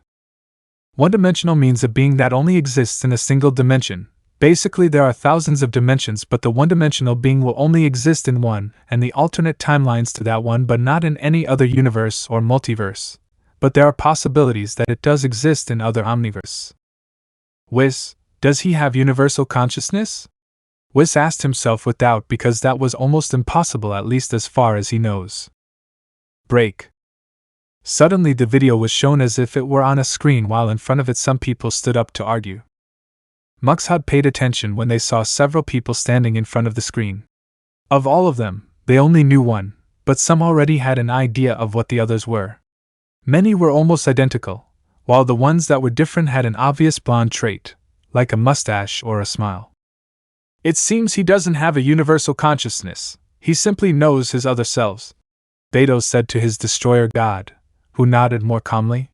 He knew that if he had someone who threatened Zenosama, it could bring about his death along with the entire universe, which is why he's pleased that the boy doesn't have such mental power. "Uzumaki, in my defense, Akino was the one who seduced me," said a redhead with slanted red eyes like an animal and elongated canine teeth. This was Naruto Uzumaki, a human who became a primordial. "That guy slept with Akino-senpai," the brunette thought worriedly, because that means it could happen in his dimension. Akino was sitting next to him with a finger in her mouth. The knowledge that she slept with the redhead in another dimension really turns her on like never before. The boy is a Don Juan like no other, Jiraiya thought, taking notes and seeing who they were referring to, so that his imagination could explode as he wrote his story. "Demon, age doesn't matter, giants live thousands of years and demons even longer," said a redhead with short hair and deep purple eyes and a black mark on his forehead. This was Naruto Demon, son of the demon king of his world. That one too, he thought when he saw that all his versions said they slept with minors. "I'm married to an older woman." This was a red-eyed man with a red mark on the right side of his body and blue eyes with circles around the pupil. This was Naruto Uzumaki, a human who became a celestial being. "Lucifer, Sona is very intelligent, for me that's more than enough to fall in love, and the others were very pretty," he said without looking at Gremory, since he was the one who messed with the youngest. Naruto live on Lucifer, son of Lucifer, and his mother Lilith. "He is the son of Lucifer / Anakin, the two from heaven," thought, surprised because they never thought that the Ika boy would be the son of their wayward brother. Sona/Rias. Is that version of my brother with Sona/me? They both thought. One was all red and the other was jealous she wanted to be with her brother in some alternate universe. And how do you justify yourself to Kunu? He said to Lucifer, who just looked away. He messed with my daughter, thought the yokai leader, surprised and angry. Her daughter is 15 years old, and her white hair looks 18, and since she's a Lucifer demon, she could be even older. In my defense, I didn't do anything with her until she was 19, he said while Gremory looked at him with a face of "Are you serious?" That calmed the yokai. Knowing that her daughter hadn't done anything with the boy until she was older was a relief. She didn't want the same thing to happen to her as happened to her. Her naivete ended up pregnant by a mere human who had only seduced her. Yes, that's fine, the base when I was 17, any problems? I shouted, taking out 14 white wings, making demon turn chibi, still being burned by the holy aura of his almost brother.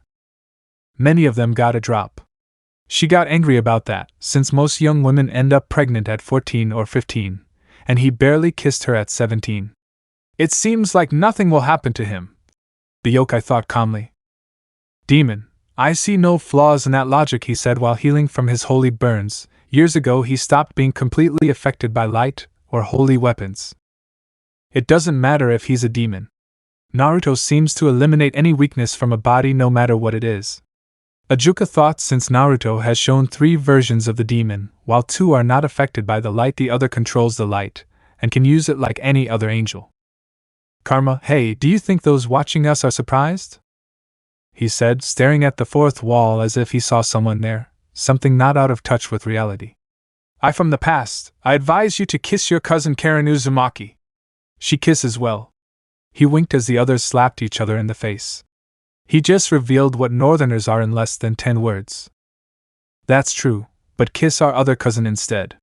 What was her name? Narut blushed at how they looked at him. That's not true. I would never do something like that. He defended himself, but no one believed him, causing the blonde to fall. While this was happening in the snakes group, the young Karen could be seen with an ultra-red blush.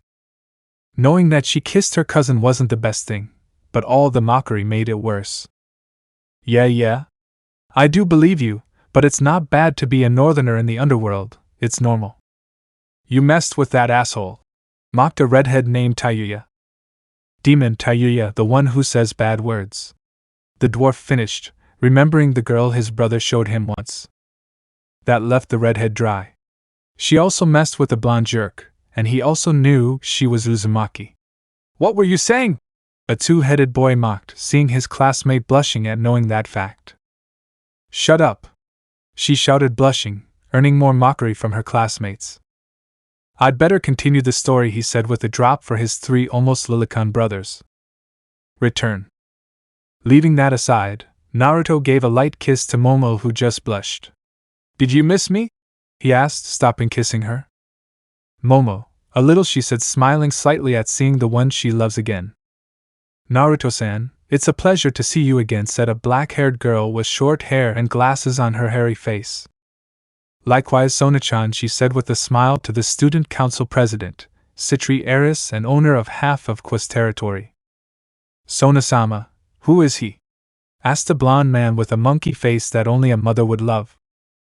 I'll have to discipline him. He shows no respect for anyone, thought the Konoha Falcon. Ha! That boy. The fallen one laughed because the Gremory seems to do it unconsciously. This is Naruto Gremory, Saji, she replied to the boy behind her who was looking at Naruto angrily. The boy arrives and then kisses one of the girls he wanted in his harem as if it was nothing, and even worse, the latter does nothing against it. Naruto. No offense, literally all of Quest boys are. In a friendly way, they have disfigured faces as if their mothers beat them at birth. Issei has a shaved monkey face with duck butt hair very similar to his former friend. The Saji boy is more like a skeleton that has a more stretched skull, leaving his 2 cheeks longer, and at the same time flabby. And the 2 perverts he killed along the way for trying to touch girls but were the worst. One is big ears with a tiny head, and the other seems to be an otaku with high school syndrome. No offense again. Sasuke, I'm going to kill you, dobe! He shouted angrily for being compared to that monkey. Naruto, come here, team! Ow ow! The blonde screamed as his friend pulled him by the ear. Reiser has the same face as Saji and a very broad chest. That wouldn't be bad if it weren't for the fact that his arms are like spaghetti, and his face looks like an old man's. Reiser was angry, but he didn't do anything. He didn't like the punishment his mother gave him the previous day. The most acceptable was Yudo Kiba, his sister's knight, and even anywhere else in the world, his appearance would be middle class at best. Again, no offense. Yuto, that's a compliment. He thought doubtfully. Naruto, if you keep looking at me like that, I'll take your eyes out, he said while his forehead was pressed against Momo's, with his eyes closed, and she is accepting it without any problem. Percy, it's scary how he can threaten so calmly, he thought, trembling. You're scared of everything, fish face, mocked the daughter of Ares. Saji shuddered upon hearing that while Sona sighed. His last servant was almost as perverted as Issei Hyoto, who was called the Green Beast of Kwa. Forgive him this time, Naruto, he said, looking at the redhead who just nodded without any interest not to interrupt. But what is the reason for your visit? Naruto, the plan was to go to Rias, but since I'm here I can tell you what I wanted, and also take Momo with me, he said, getting a smile from Momo and a sigh from Sona.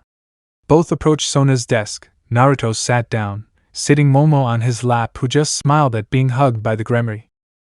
More work. Citri sighed, but Momo wasn't her piece, so she was a helper instead of her worker. 3 hours later. Ikakiryu, who would have thought that girl would have such a special gift? He said after hearing the explanation about the girl. Naruto, yes.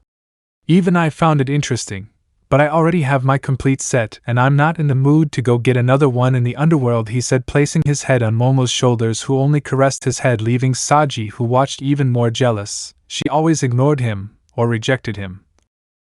But with this stranger she acts so openly that it angered him. Sona slapped her face for her servant. Now she wondered if her sacred gear was worth it to endure someone like Saji. There, SOSO, I can kill him for you, said the Mao with her childlike face, scaring some around her. It won't be necessary, Anai-chan. Naruto, you should educate your dear Sona. They shouldn't be spying on the talks of second kings, he said, making Saji surprised. He managed to feel it even when he used his sacred gear absorption line to absorb his own magic, leaving him with enough magic as a fly. Forgive him again, I haven't had time to teach him how to behave when two kings get together, she said with obvious tiredness. If the boy didn't have a sacred gear, she would have removed him from his nobility a long time ago. Saji is nothing like what she was looking for in a servant of the Citri clan. Leaving that aside, I know your confrontation with Rias is in 2 days. Naruto, yes, the reason for coming to Kwa was to review the contracts that Rias has made over the years. I think I'll have to wait for her to win, he said as he took out his cell phone to receive a call. Hello? If it's me, that's fine, check with Mio, she'll take care of it, he said, making Sona curious. Business? Asked Sona, adjusting her glasses. Naruto, yeah. I never thought being a billionaire businessman would be so complicated. At least I have my secretaries to help me, he said with his lazy face while Momo pouted slightly. She wasn't one of Naruto's secretaries because she was still a high school student. Momo copied her future self. She wanted to be a secretary too. Naruto, 7 o'clock, time passed quickly. He thought when he saw that it was time to leave. I think it's time to go, he said, looking at his watch, making Momo get up to get her things, and Sona nod. She also had to finish her homework and deal with her nobility. Naruto left the building to wait for Momo outside. As he stepped outside, he saw a blonde girl with green eyes coming out of another building that looked older. That must be Rias's building, he thought, as he looked at the girl who seemed to have noticed his existence. Asia, oh, you are Rias Pucho's brother, she said, looking at Naruto. No! Get away from him! Yelled the brunette, making them turn to look at him like he was stupid. Shut your mouth, you cheater! Said the blonde, mocking the angry brunette. Yes, it's me. My name is Naruto Gremory, a pleasure. My name is Asia Argento, she said to Naruto, who nodded. Asia, that's a pretty name. Ravel pinched the blonde boy hard, eliciting a small yelp from him. "What was that?" he asked, scratching his hand where he'd been pinched. "Ravel, you're cheating on me with that girl." "Naruto, but I don't even know her." He thought with a drop of jealousy what the blonde was. "But what are you doing here at this time? Isn't it very dangerous for you?" I asked doubtfully. "Asia, I'm going to make a contract," she said cheerfully. She is not normally very callous, she only makes contracts when they call Kaneko more than once at the same time. "Really? And what's it about?" "Well, it's about dressing up as a cat and watching anime with a man," she said doubtfully. She still doesn't understand why she has to dress up as a cat. Naruto had a blank face. "Naruto, okay. That's another level, they're going to do something to her," said the blonde, earning the approval of many. The girl seemed very innocent, and the buyer could take advantage of the young woman and do things that no one would like to happen. "Naruto, how about we do this? You'll break the contract with me and I'll pay you 100 times more than the old contract," he said to Asia, who just looked at him in surprise. 100 times more? I could last days in a bar with that much, thought the busted blonde, eager for all that money to gamble and drink. "Asia, but there are 100,000 of them," he said in astonishment. "Naruto, it doesn't matter, I'll pay you 10 million, all you have to do is go with me and a friend of mine to watch movies," he said, making Asia nod happily. That could give her new friends. "Naruto, all that money to see a movie?" Asia was surprised by the amount.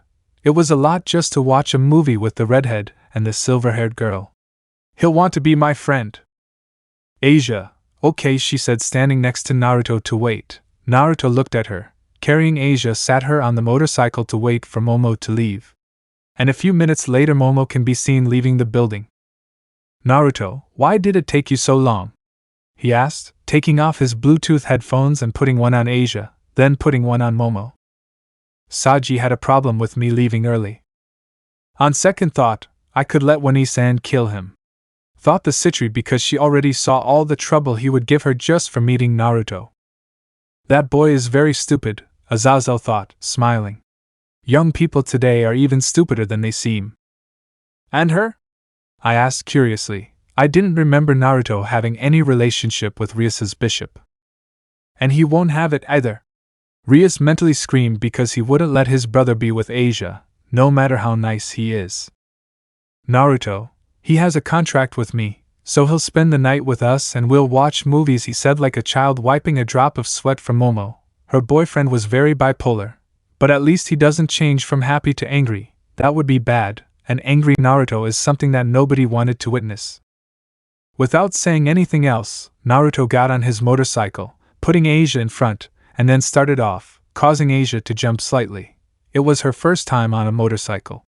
Naruto accelerated it, causing Asia to grab his arm tightly, making him smile slightly. "Is this your first time on a motorcycle, Asia?" he asked the blonde, who nodded, frightened. Naruto smiled slightly at that, letting Momo know what her boyfriend was doing right now. "Kakashi, with that smile, it seems like he's going to do something crazy," he thought as he continued with his book. The story could wait. "We're here," he whispered to Asia, who looked bewildered. She had ridden a motorcycle for the first time, and it was incredible. "Asia, I drove a motorcycle myself." "Issei, that bastard, at this rate he'll take Asia away from me," he thought angrily at the redhead. "And what did you think?" I asked the little blonde, who seemed happy. One of the reasons I invited Asia was because of the sadness I felt at that moment. Who in their right mind would let a little girl go to the house of an otaku who reads ero manga? Obviously, when the guy saw Asia as a cat, he would try something. "Well, you're right about that," Azazel said, because otakus think more about cat girls than anime itself. "Naruto, why don't they just cut his throat?" "That's not how it works," Michael said from the sky to the blonde, who didn't seem to care about his opinion. "If that's the savior of your world, I feel sorry for your fate." That silenced the entire room. Words like those couldn't be taken lightly because they had just offended the pinnacle of a dimension in front of everyone important in that dimension. Before anyone could do anything, the blonde spoke again, or rather, to ha ha ha ha ha. Everyone looked with doubt at the young man's laughter. It didn't seem evil or mocking, it was more like fun, the laughter of a child who was amused by everything that was happening. Naruto stopped laughing and smiled radiantly to look at Michael with his bright smile. You are such a good person, to make a world that fights to be better every day instead of a world that is destroying itself, a world that takes advantage of beings like humans to do whatever they want. While perfect beings of light purer than water sitting in a damn dimension called paradise watching everything that happens, but still have the audacity to call themselves different from the damn gods. With that scream, a wave of chakra came out of Naruto, pushing the weakest as if it were nothing and astonishing those of Konoha. Michael, we're not equal. The gods. Naruto, no. But at least they show their nature from the start, unlike you guys who are just cowards who cower behind that light because you are afraid of falling for seeking information about your father. You don't even know his history because you know your father would vote you out of heaven for a question like that. Those words left everyone in an awkward, stressed silence. Though they seemed more like assumptions, thanks to the angel's gaze, they made it clear they hated being true. Many already knew that Elohim wasn't what he portrayed him to be. The man always gave off that feeling of arrogance, even when he smiled. Please continue, the blonde man said to the girl reading, who nodded a little nervously. The tension in the room didn't seem to be lowering at this point. Asia. It was G-good, she said, embarrassed because she realized her position with the redhead. Someone would have said something, but what happened before left most people silent, so as not to blame them for the fight that started. But that didn't stop Issei from getting angry at Asia with the blonde and the position they were in. Momo, I'll be preparing everything inside, said goodbye to the silver-haired girl, entering the house leaving Naruto and Asia. When Asia got off the motorcycle, she waited for Naruto before entering the house. Upon entering, Naruto headed toward the bedroom. Upon entering, he saw Momo lying on the bed with popcorn already prepared. Where did she get it? I thought there was nothing to eat, he thought, seeing the silver-haired girl in something resembling a pajama, while choosing the movie on Netflix. Naruto. What do you want to see? He asked, lying down next to Momo and then inviting Asia to sit next to him, leaving him in the middle of both of them.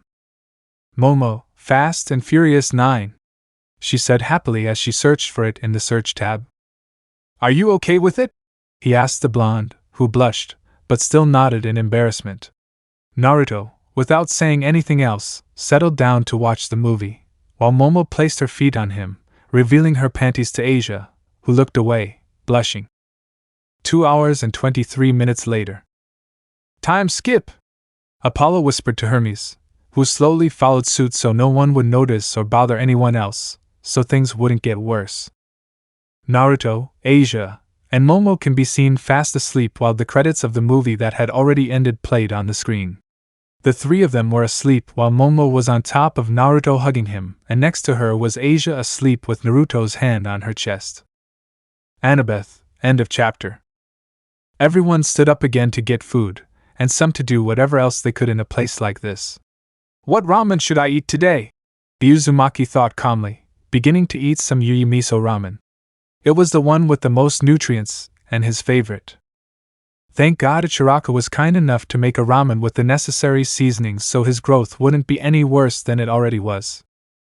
The blonde continued eating ramen alone since Rabble had been called by her family, leaving him and the ramen to himself, which he didn't dislike. Hello. The Uzumaki heard a voice, and when he turned around he could see the blonde from the story in front of him. Hello? The young man replied with a smile. Let me know in the comments below if you guys want the next part. Also check out my other video that has been shown in left. Thank you for watching. If you enjoyed this video, please like and share this video. And have a fantastic day. Bye.